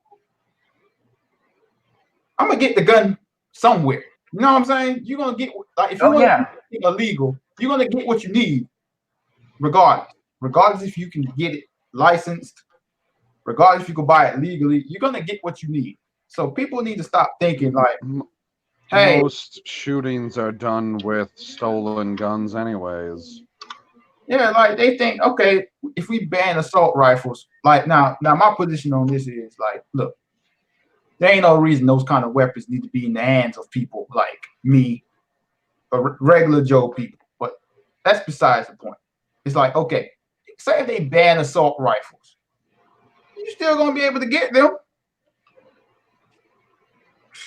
So, and people forget, even if you take out, okay, the argument has been an assault rifle, it fires more rounds, and the bullets are bigger, it can do more damage, whatever. A gun is a gun. You get shot with a 9mm, you get shot with a shotgun, you get shot with anything that has a projectile that is shooting towards you. You are going to get injured, killed, maimed, whatever it is. So right. It's not exclusive to just assault rifles. Guns in general are dangerous, but the same thing can be said about cars. Same thing can be said about knives, bows, arrows, anything. Like, it's just I think. mean, you could easily Like- hop in your car and mow someone over. Like, just think. If I want to run up on the store and kill people, I could have 10 Glock 43s in my pockets around the belt and just same as an AK, whatever. You know what I'm saying? But, man, people like let them boycott. Like, come on, bro. I highly doubt.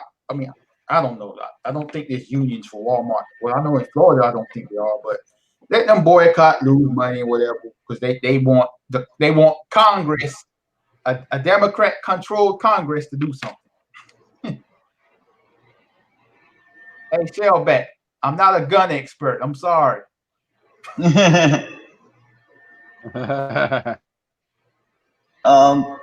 You know, and I worked at Walmart for a time, and I know their policy. You know why people are nervous? Because when you sign, and it's on the contract, which people don't fucking read, but when you sign for them, you are not allowed to organize, participate, or orchestrate any of those kinds of protests, walkouts, whatever else. They're not unionized. They're not unionized for a reason, because of this stupid shit that people would pull.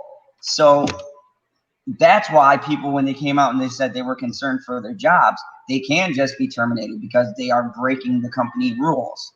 And this dumbass is encouraging more people to break company policy, to make a statement that's politically motivated, clearly. So, I mean, you know, it's just nonsense. It's like, you know, I don't take away the fact that what happened was a tragedy and it's sad that it happened. But, I mean, come on, people. You know, it's funny. Everyone, when these things happen, are just look for everything else to blame. And it's like, what about the people? What about the human element? You know, it's just a launch pad for these politicians to come out and make their rounds. We've seen them do it every single year. Hey, so I haven't been paying fully attention, but does anybody know if anybody in Congress has put forth a bill towards solving these gun problems since the last gun shooting? Oh man, I mean, they typically don't put forth bills in between crises because you got to wait to take advantage of the crisis. And you can't let a crisis go to waste. At least that's what the Democrats told me. They're too busy. I would say no. They're too busy doing formal investigations into impeachment, trying to find Robert Mueller. How everything for was wanting to legitimate build a or hotel in illegitimate.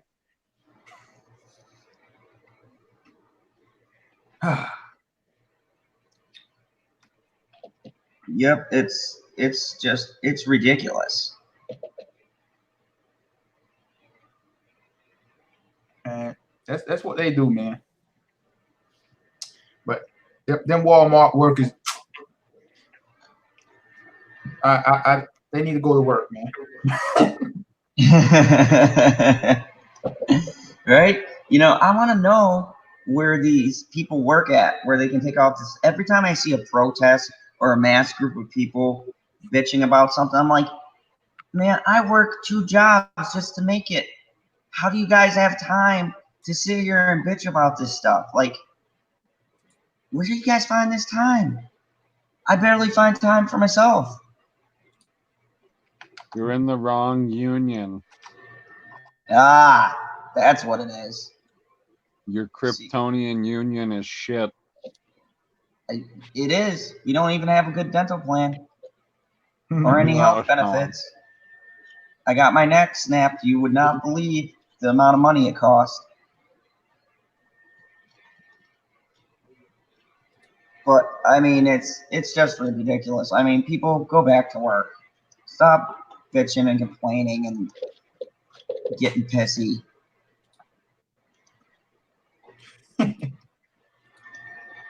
It's just like, come on. Because, Yeah, you know, this I isn't need the the first biggest team. gun possible with the most rounds possible. So I got bears.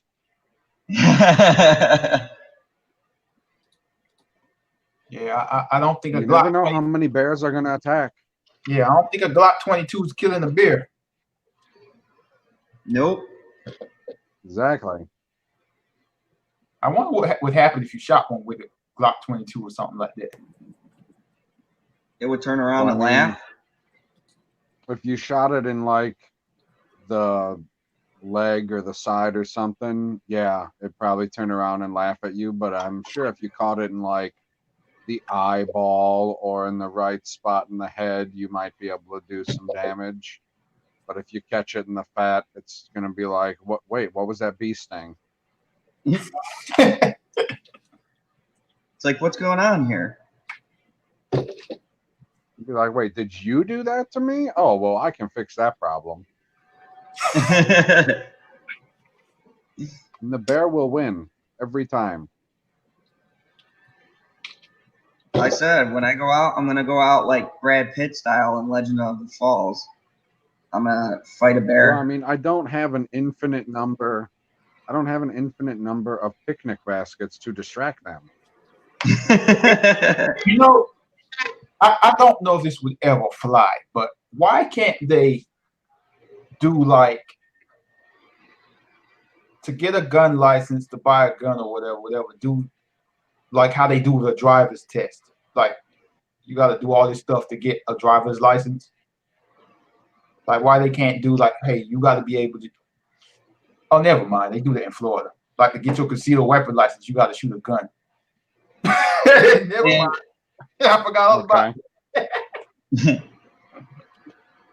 Or like even do what bringing it back to the license testing.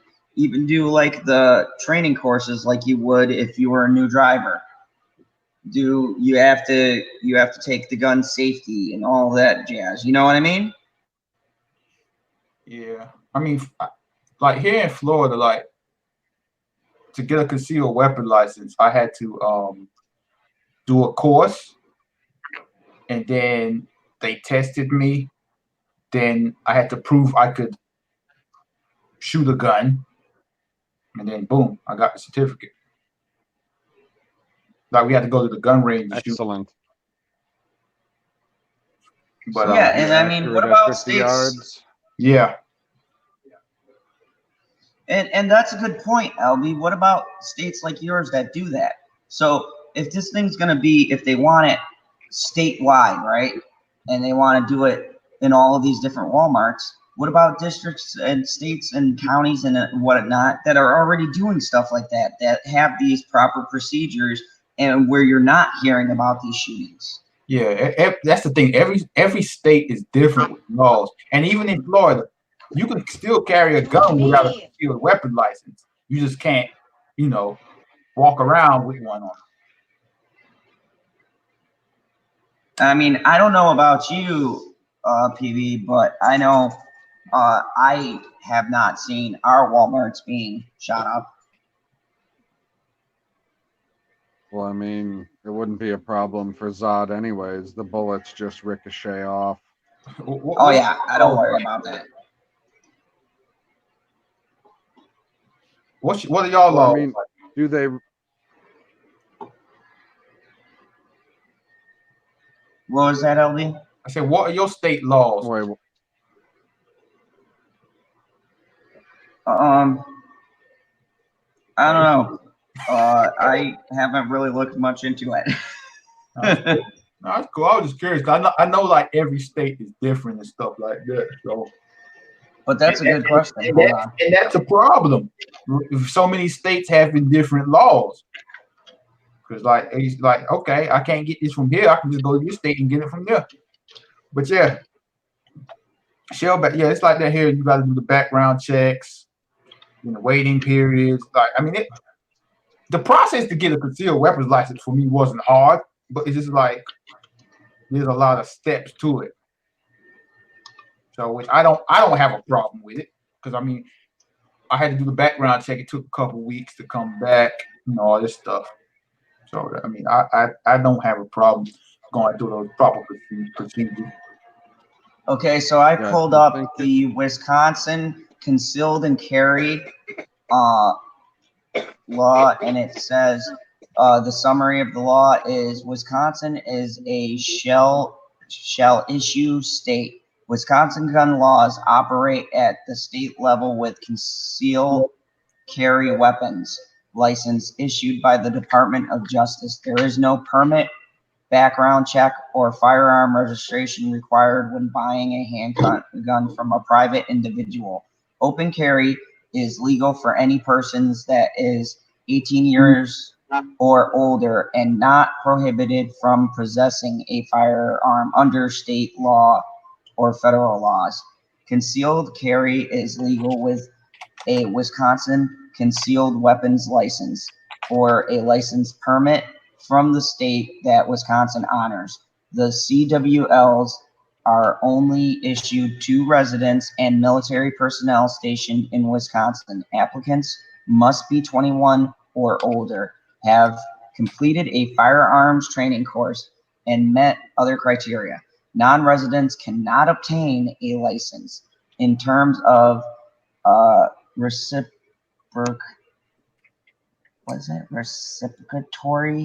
Reciprocatory. Yes. I Wisconsin don't know. will honor permits. We can't see Well, it. Oh, jeez. Yeah, Shellback, you're right, man. They act like it's the wild, wild west out here. It's like, man, I can just go to Walmart, go pay $100 for a gun, I'm straight. When Wisconsin will honor permits from other states that have reciprocity. Oh shit! Now I gotta zoom in and try and read this freaking word. Yeah, right here. Reciprocity? Come on, man. Yes. Reciprocity. There we go. Hey, man, that's a tough one. Agreements with as well as states that require a background check comparable to the check conducted under Wisconsin law. Wisconsin is a castle doctrine state. There is no duty to retreat, and the law applies at a person's residence, vehicle, or business. To use the law, an intruder must be trying to forcibly enter a person's home, business, or vehicle while defender is present. And there are all the codes. With castle doctrine, when a person uses force intended or likely to cause death or great bodily harm, such as shooting another person in the course of defending themselves, they have civil immunity from prosecution. So, Good. I mean, it sounds like the same type of law where, we too have to go through all of the same checks. They said that in that little statement. You have to do to get a concealed and carry. You have to do the courses, all of that jazz. I'm not a big fan of jazz. And you can't, according to the law, you can't come in from another state, purchase a weapon in this state, and carry it with you. So, Shellback, you wonder why I fucking hate turtles. You're gonna have to add some jazz to your reading, like add some spice to it. Should I do jazz hands in the middle of it? Something. This is the best bedtime story ever. See, there you go. See how you read that? Put some into your reading. Act like you'll break your head on the board. Fair enough, LB. No, but I mean, they act like we don't have these laws, and clearly Wisconsin has the same guidelines that you have over there. Well, no, I mean, like I said, every state is different. I think, don't quote me, but I think Nevada has like some of the easiest, like lenient gun laws to go and get a gun. Because when I was in Vegas, I was at a gun store, and yeah, it was basically just walk in, whatever. But yeah, I mean, there are states that are more stricter than others, so it's just, I guess it's a state thing too. Some of these states need to look, man. We need stricter gun laws, because didn't the shooter go to the one that did the shooting at the California place? Did he go to Vegas, Nevada to go and get a gun?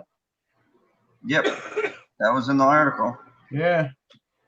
So I mean, you know, and they forget too the factor of these people going other places, like we were saying, getting a gun, even though it's not legal for them under the own state's law to have that gun. They went somewhere else and they purchased it. So how do you blame the place that they're in? Dude went to another state to buy his gun and came back over and did the deed. Hey, so I mean, the day of the California shooting, the lady on CNN was like, when she was like breaking the news, she was like, how do they allow him to come back into the state with this kind of gun? There's no crossing the state line border check. Well, like, what kind of stupid statement is that? Right? It's no not state border like checks anywhere that I know of.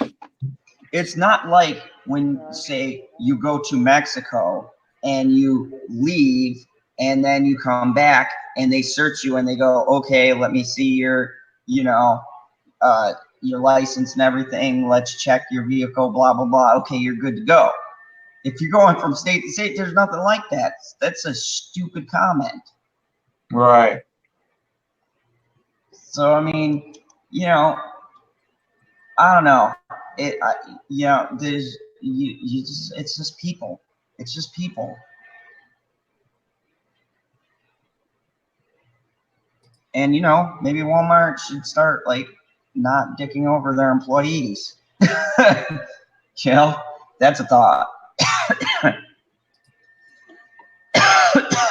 You all right? There's let me turn around so I can pat you on the back. Those are some good cookies. So I saw this in the chat and I wanted to do it because I thought of Mad Squirrel. So this is, my in-laws are careless about my food allergies. But that wasn't the thing that caught me. The thing that caught me. Kryptonians have food allergies? No, not us. We're not allergic to anything but kryptonite. You're not allergic to red sun? No, red sun just turns mortal. And then... Oh. So what happens under the blue sun? That's a good question. It's been a while since I've read the Zoom comics. in. So, first off... That's out. That's a squirrel. That squirrel looks mad. So, dear Polly, I have very severe allergies to mushrooms. I carry an EpiPen, and I have been hospitalized multiple times because of exposure to this food. One time, I began convulsing in the ambulance on the way to the hospital.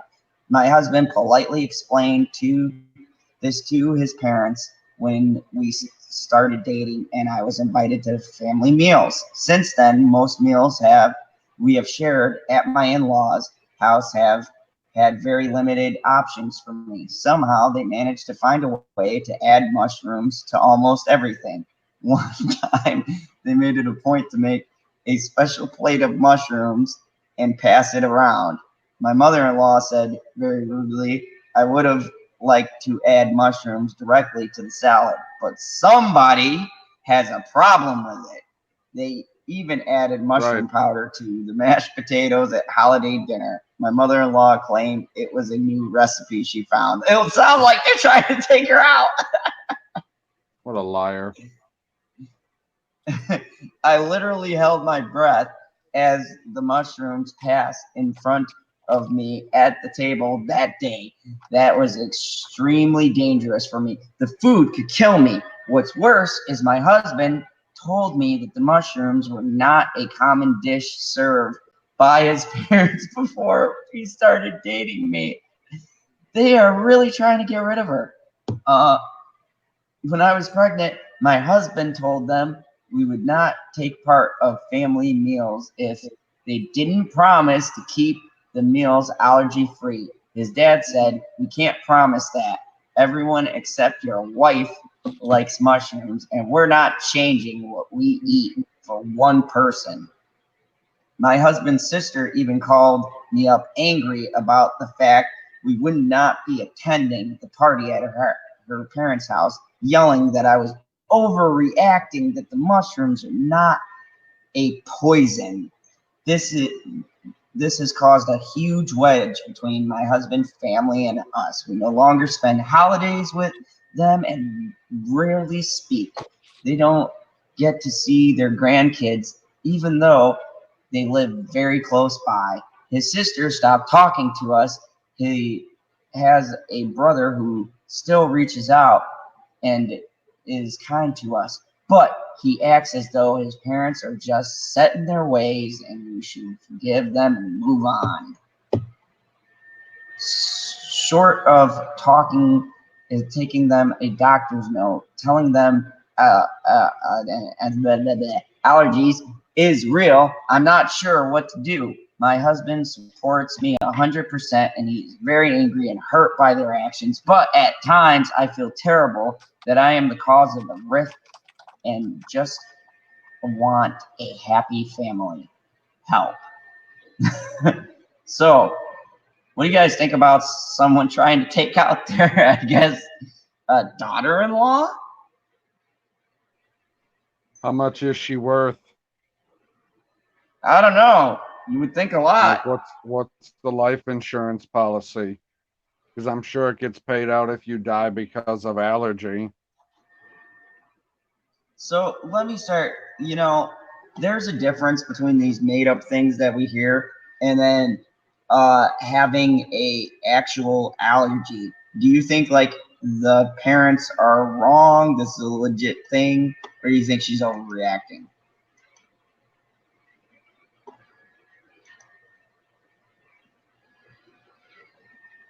Of course, she's overreacting.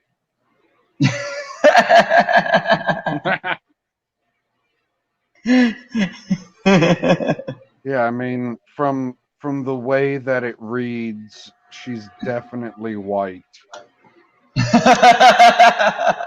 Hey, I ain't want to be the one to say it, but yeah. Like this is I don't know if you've heard this before, but this is what classic white people problems. Right, look, this is the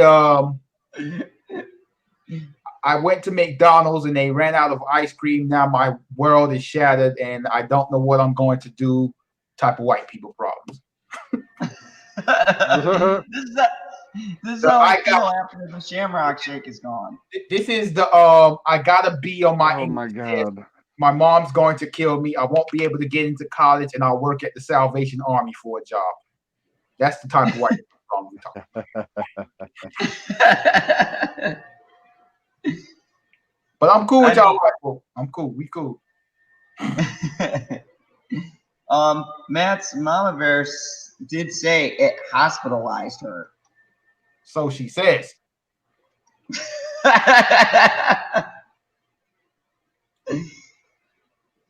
So you're saying white people tend to over-exaggerate. I want to know what compelled her to put it on the internet. She was writing to Dare Polly to ask for guidance. Yeah, like, is there a segment on there that says, hey, all of you people out there that have been almost murdered by your in-laws, write into us and tell us how. No, I think she was just like seeking guidance. I don't know why people like write in or phone into these like talk shows or you know like the magazines and things like that. That's always I've always found that really ridiculous. Hey, Mad's Mama Bear. I'm not racist. I had a black guy as a boyfriend. That's what her comment basically says. I'm just messing with you. But she said, not true. I dated a black guy who had a peanut and tree nut allergy. I mean, you know, these things are common. Now, who knows how much of that is actually true and what's going on behind the scenes? But if it is how she says, then that sounds like they just hate you. Like the parents don't like you.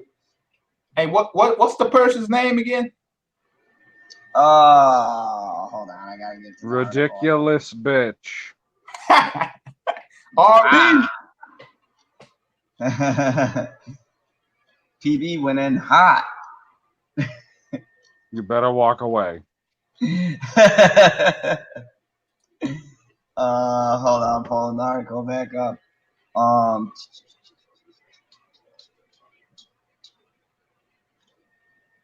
Let me see. It doesn't say her name.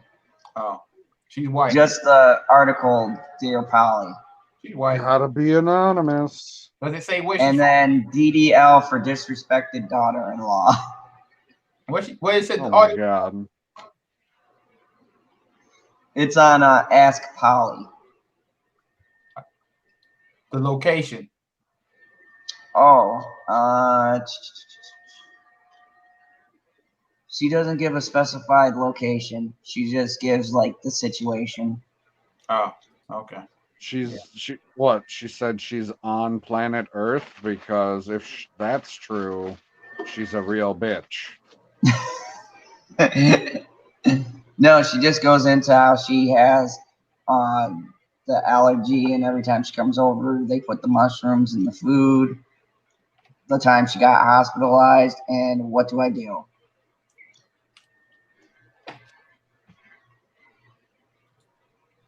Yep. Sounds like a bitch. That's what happened. And Like, how hard is it to stay away from the food that you're allergic to if you know that it's there? You know that there's mushrooms in there. Don't touch that food. Right. well, I mean, if she Gosh, has, woman, if you make the conscious choice to eat the shrimp when you're allergic to the shrimp, that's your own problem. Right. Like, we're not talking about that. Yes, I will stab you with the EpiPen if you eat too much shrimp. That's not the point.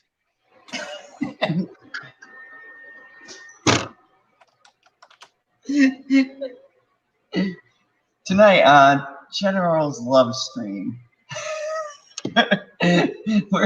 we're solving complicated issues and working through marital disagreements. We are Biden put women.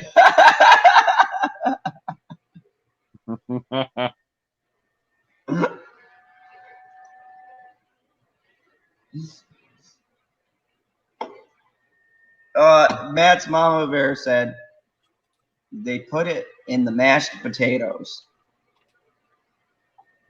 Yeah, but she knew it was in the potatoes, right? Yeah, I imagine. I mean that. They put a powder in there, so I imagine you could smell it. Because, like, I don't know exactly with mushroom powder, but I know garlic powder. You can smell that when it's in food. So it's got a very, unique smell to it. But I mean, they served a side of mushrooms too when she came over there. That's kind of like. I mean, she's alive, so she'll be all right. Yeah, you know, and Yeah. here's the thing: if it causes a family rift, that just sounds like to me they just don't like her. Right. That sounds like very intentional. Like when you come over and they say that's like a wise ass like reply when you come over and the parents they make a salad and they put the mushrooms on the side and they go, we would have put them in, but someone here can't eat them. That sounds like at that point you're just being a wise ass. But like you said, white people be tripping. Yeah, I think she's whining and making a big deal out of something that's not a thing. Or, you know, at the very least, if it causes issues, then you know what? Fuck them. That's all there is to it. Because, all right, for instance, with my ex, every time I came over, like her mom hated me, and I don't understand why. I'm a very nice guy. I never lose my temper or anything like that. But she absolutely hated me. So Right. what did I do? I stopped going over there. It's like, she's like, oh, I have a family function. I go, well, have fun. I'll be here watching Game of Thrones. This was back when Game of Thrones was good. So, you know, it's like I don't have to go over there and I avoid the issue. And, you know, I understand, like, women tend to get more sensitive about these things where, like, guys Hey, just be like, are you being sexist?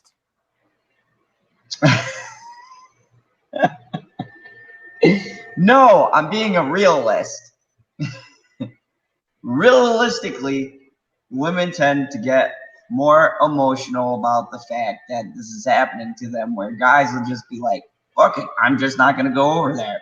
You know, women will want to bridge the gap and talk and make things, you know, better. And, you know, sometimes people are just asses. You can't talk to them. They don't like you. There's no logical reason why. They just don't. There's something about you that pisses them off. And trust me, 2-3 years, a year of being engaged won't change that. They'll always hate you. They might like you a couple of days out of the year, but overall, if they don't like you, they're not going to start liking you.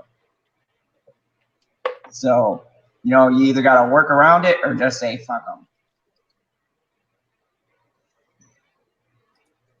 Or, you know, be single. We know which one Zod is always going to choose.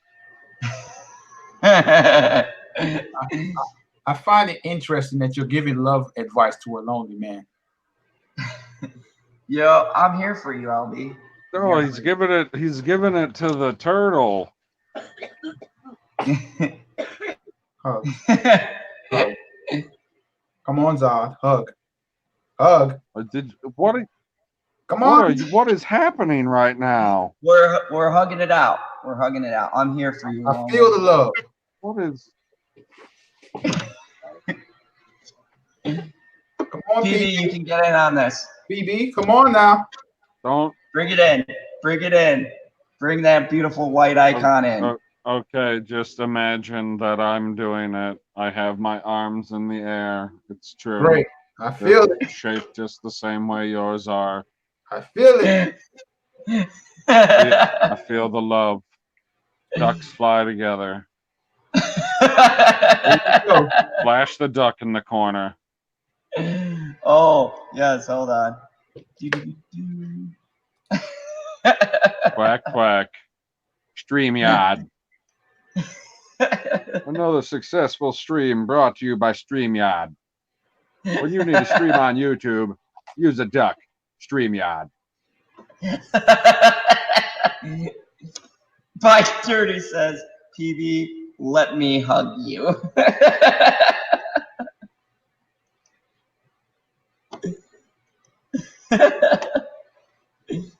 Oh, stark silence. He was like, no, that's not okay.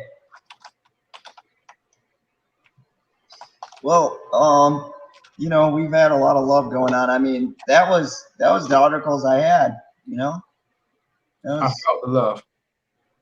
yeah, that was pretty much it. We had some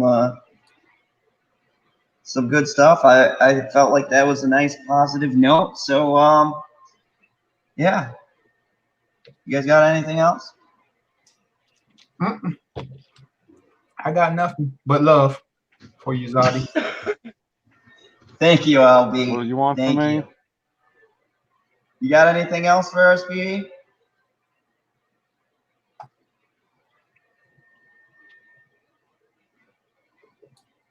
He's speechless with He's love. speechless from the love. Wow.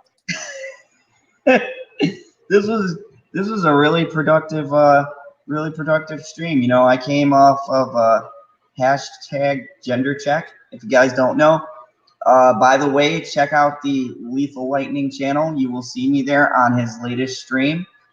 It was me, Snowdub, Red Gaze, and Jolly, and we were all talking shenanigans. Oh, Jamie Vick has something. What do you have for us, Jamie Vick? She's back. What's up? Yep.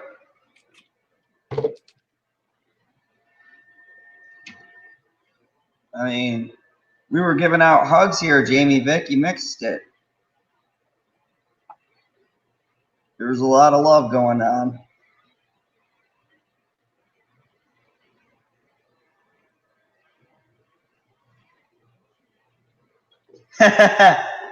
Shellback put in the chat. Gender check. Like it. A gender device. Oh, there goes PB. He couldn't handle all the love. Yeah. Wow. He broke down and left.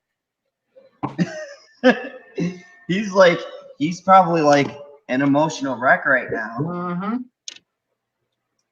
Oh, speaking of which, so the new movie came out, The Art of Racing, and so I'm doing my Ushin thing and I'm watching it, and I've wanted to see it because Kevin Costner voices the dog, and it's about this dude who's a racer, and then you know it goes from the dog's perspective or whatever, you know, one of those movies.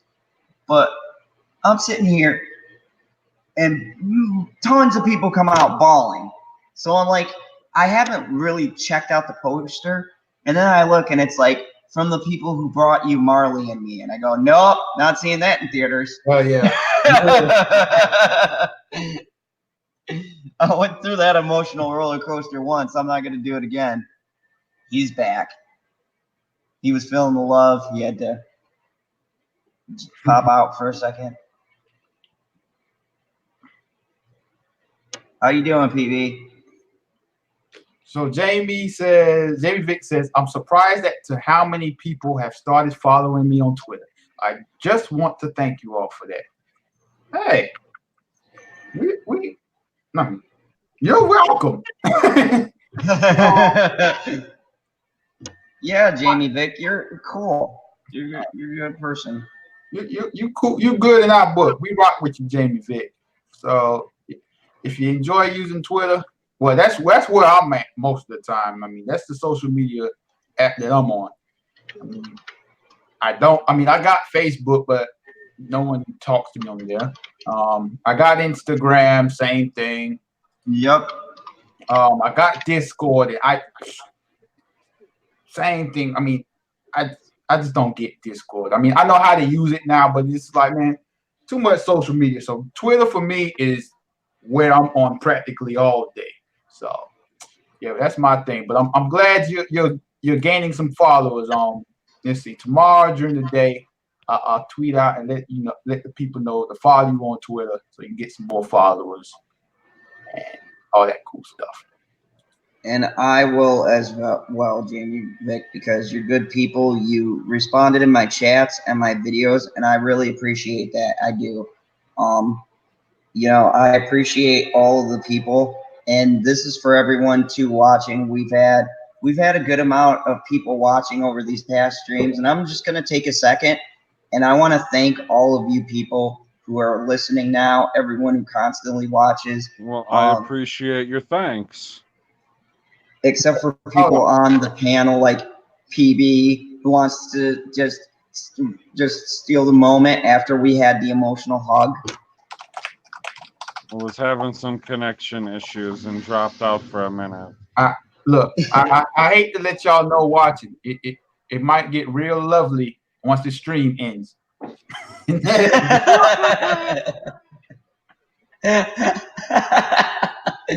But no, I wanted to say thank you to all of you guys.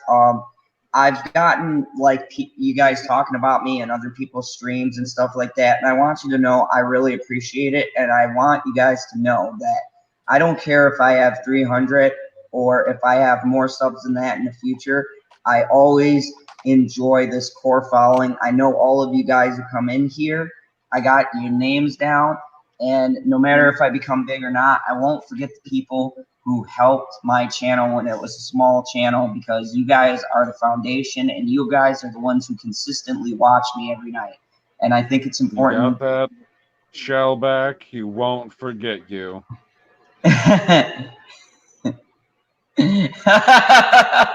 Shellback, you just happen to be in here. You know my stance on turtles, damn it. No, but no, even Shellback, and go ahead and check out his channel. We give him shit, but he's good people. I like hanging with all of you guys, and me and meant PB. To say reptile, not people, but whatever. When me and PB started, PB, how many people did we have watching when we first started our adventures? Like 2-3 people, maybe. I mean, then technically it was no one, because it was just us watching ourselves talk, right?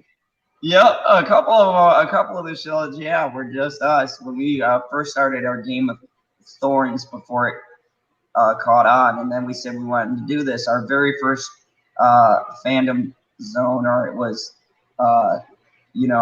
late night talks.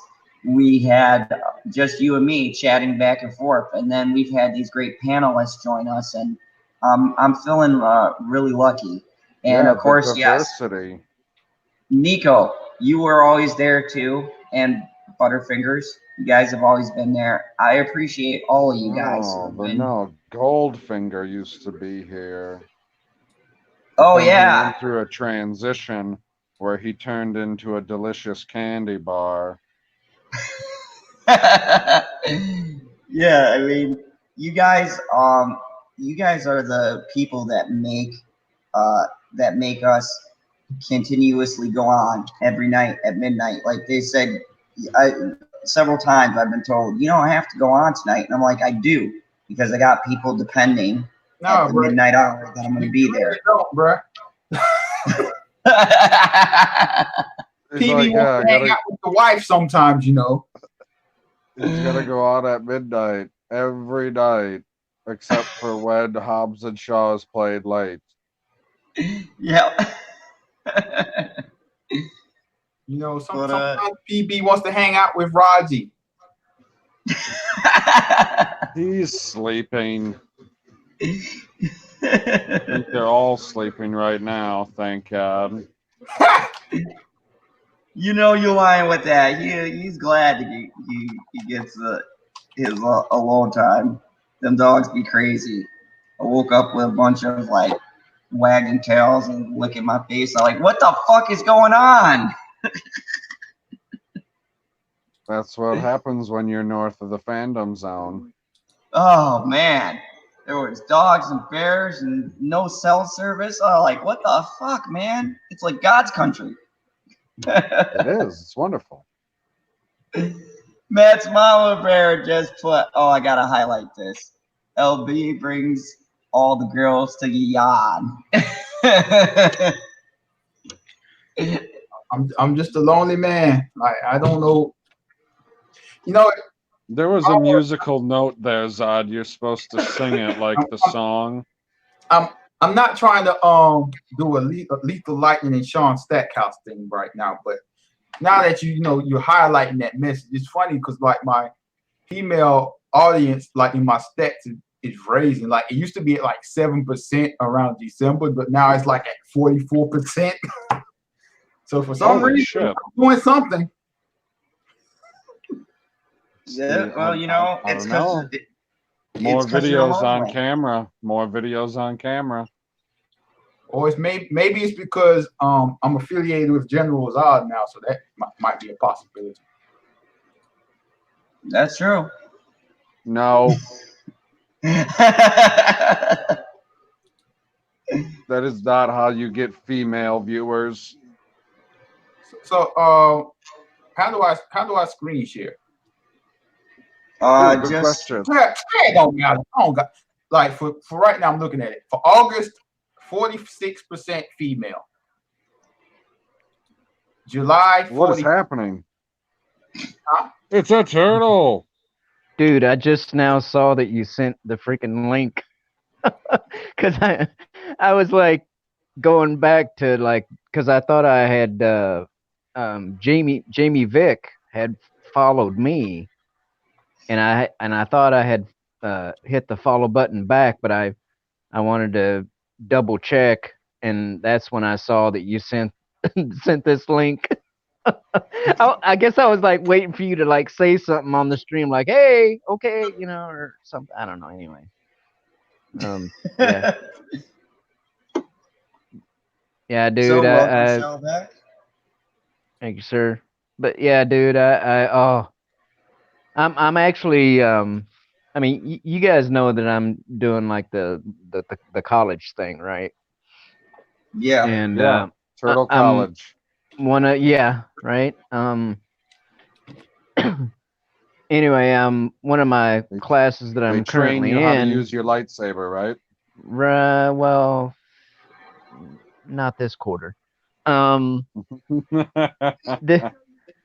this quarter I'm doing public speaking and English 101, and I'm actually working on a speech for the public speaking class,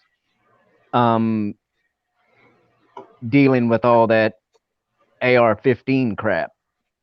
And in fact, the title of it, like, there's she's had us do a how-to.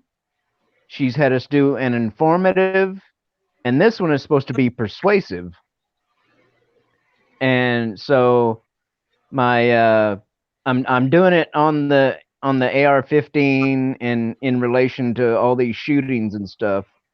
And the title of my speech is gonna be I'm not I'm not the villain, an AR-15 story. That is very compelling.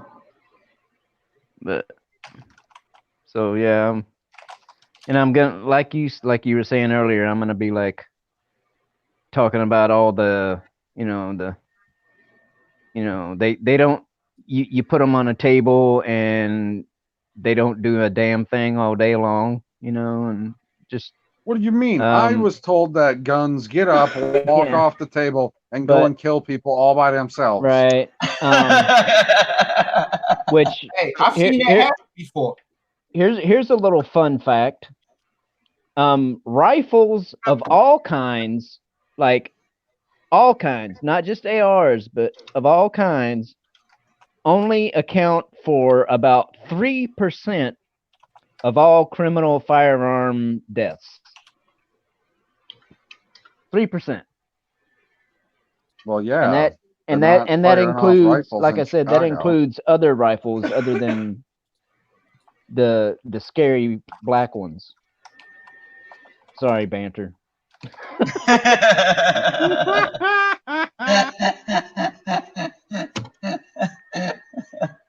Hold on, I got something for that. Continue. Oh, jeez. I mean, if I was writing the paper, it would be AR-15. Yes, please. Well, the thing is, like, those are nice. I'm gonna assume that have them, and they built them differently. They're pretty sweet. I'm gonna assume that at least one of you knows who Steven Crowder is. Yeah. And I bet we all do. He did a video on quote unquote common sense gun reform, right? And he had you know, 2 folding tables full of weapons from like a local shop, right? And you know, they had a few pistols, and then they had like a 22 rifle, a 30-06, and an AK, an AR-15, and I don't know, maybe 1 or 2 others. And the people who didn't know, right? They saw the 30-06, you know, with its nice, you know, its nice wooden stock and all that stuff, and they're like, yeah, okay, that gun's okay. But then they look down the end of the table at the AK and the AR, and then, oh no, you know, black, scary, ooh, you know, it looks military-ish, you know. But yet when he showed them the round, when he showed them the bullets, they said no to the 30-06 bullet and yes to the AR-15 bullet. Wow. Yeah. So the Because- psychological aspect of them seeing that the gun was bigger, but not realizing that the round sizes are actually bigger in the smaller guns. Oh yeah, I mean the 30-06 round makes a freaking a 223 round for an AR look like you know, Child's play. Dr. Evil and Mini-Me, you know. Yeah, it's night and day. No, I was told that the new Child's Play wasn't any good. Don't believe rumors. I was told they ruined Chucky. But yeah, no, and another thing they don't want to talk about is like, I don't know, one of the stats that they'll throw out is like, oh, you know, 32,000 people, you know, killed per year or whatever, and it's like, well, if you take away suicides, that 30 some odd thousand gets knocked down to about 12,000. And then but people that are actually saved by a defensive use of a firearm is anywhere from 500,000 to 3 million. But they don't want to talk about that. Ooh, good persuasive arguments there. And also at Shellback from Jamie Vick. That sounds great. If you need any help with it, let me know. Persuasive writing was my best work. Yeah, I appreciate it. I don't know. I mean, turtles are pretty persuasive when they're holding a lightsaber up to your head. Yeah, I agree. Wow. All right. Is that not what you're doing in class? I can see your picture. What do you mean you can see Your my avatar picture? picture. All right, In the Zod, chat. wrap Every it up, time man. that you Oh, every time you do something in the chat, I see your picture. 30 minutes now. All right, so anyways,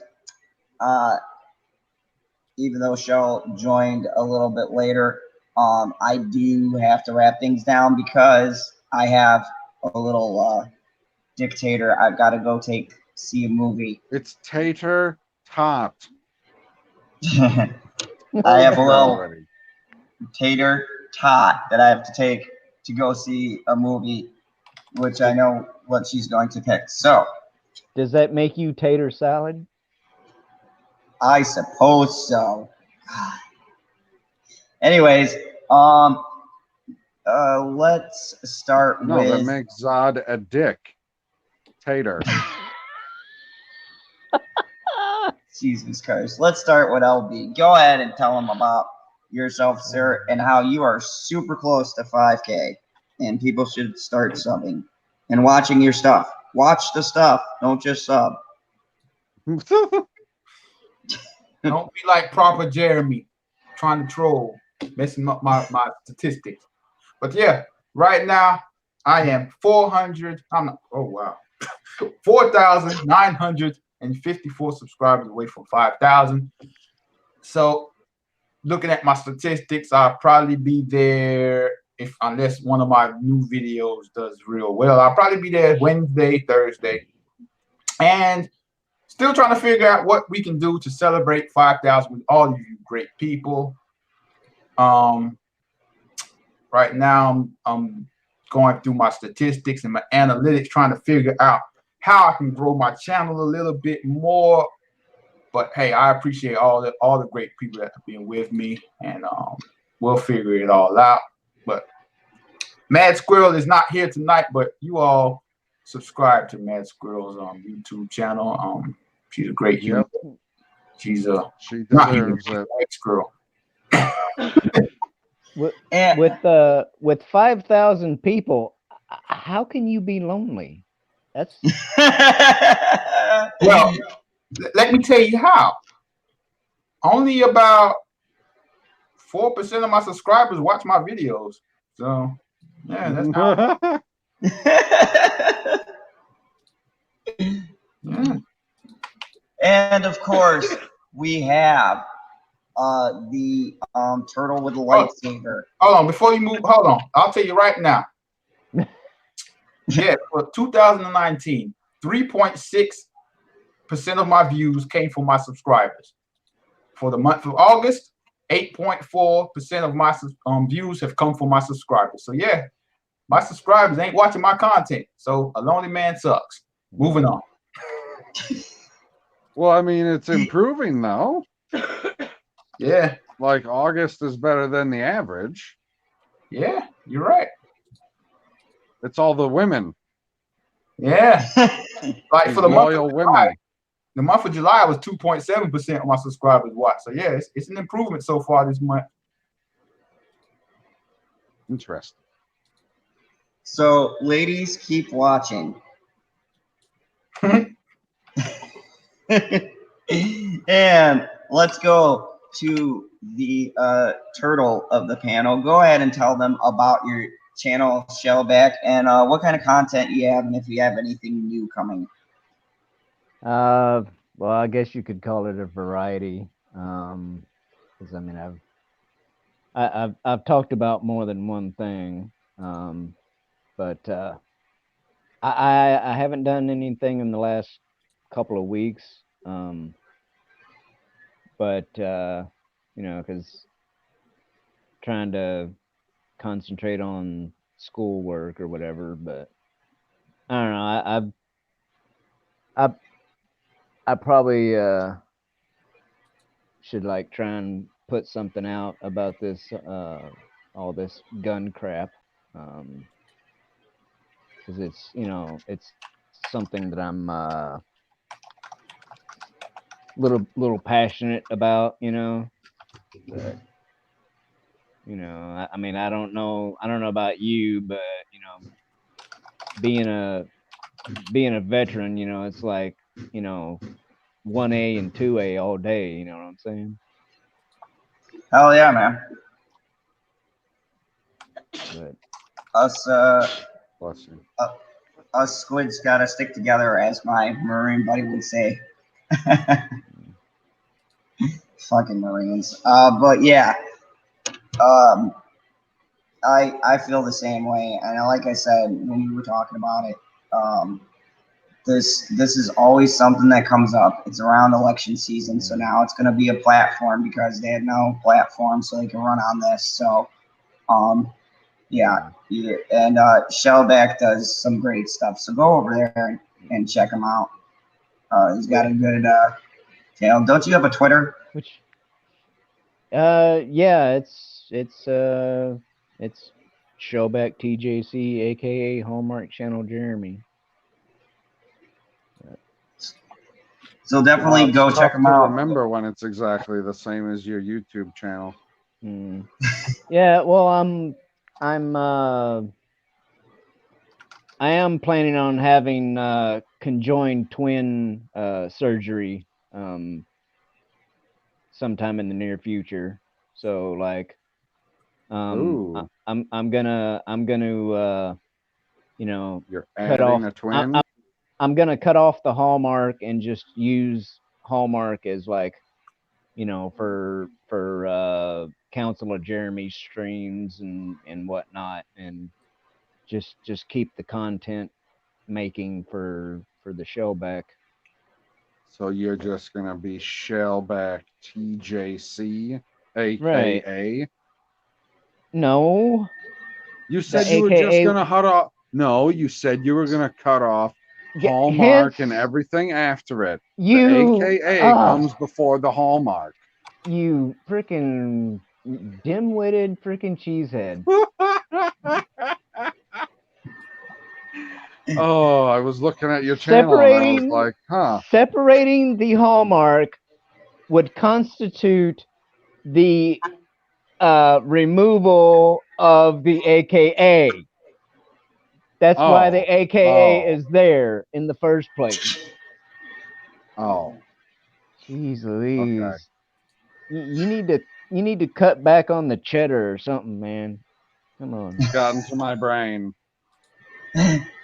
And the curator, the commander, chief, and person who keeps this guy in line, go ahead and tell them about your channel, sir, or any interesting stuff you have. I mean, it always depends on the other person's definition of what interesting is. Like I told LB, if he makes a video about NXT, I'm not watching it because I don't care about NXT. But I will put it on mute and let it play out and hit the like button because I like the lonely banter. Because you're a good man. Thank you. Appreciate that. Oh, but yes,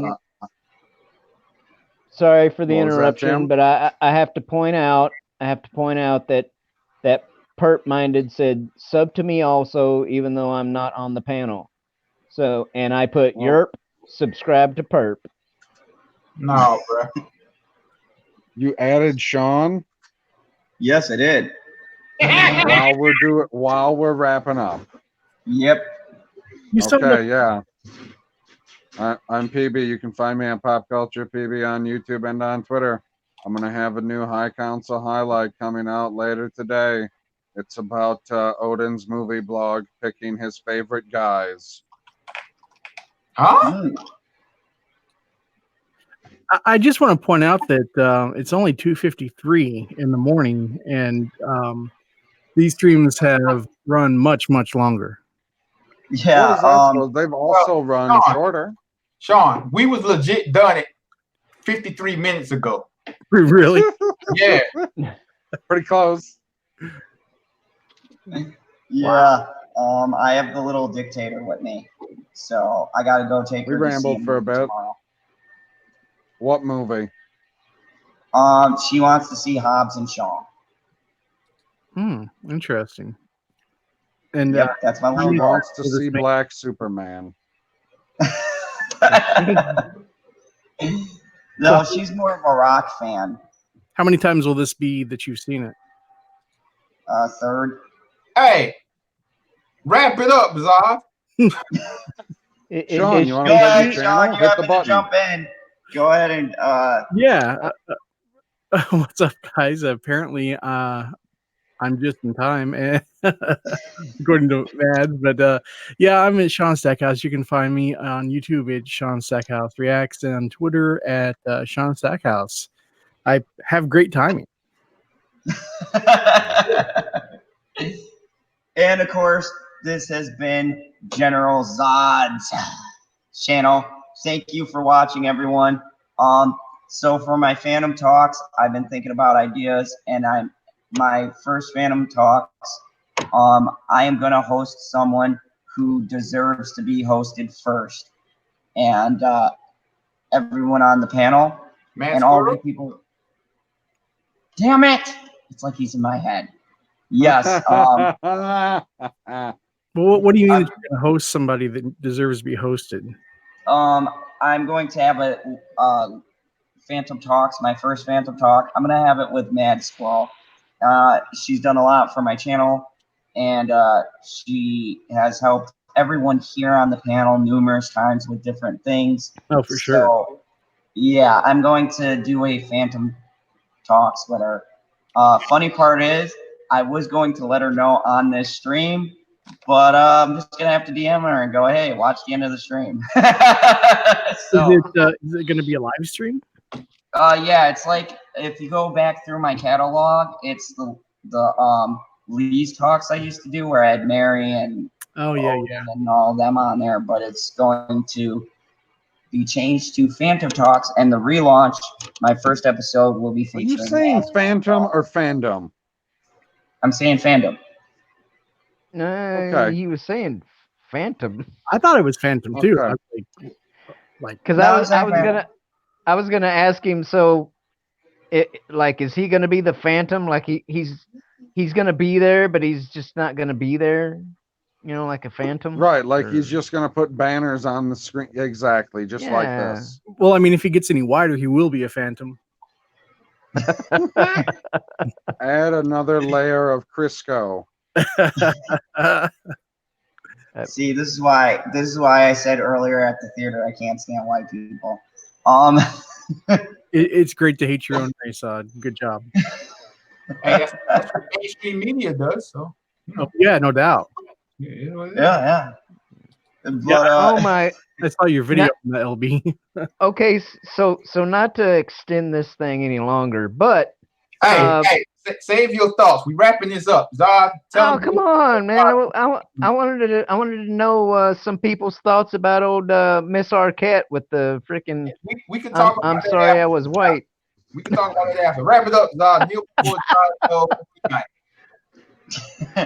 As always, remember the rule here on the channel: kneel before Zod. Never. Don't Never kneeling. Survey says. Rule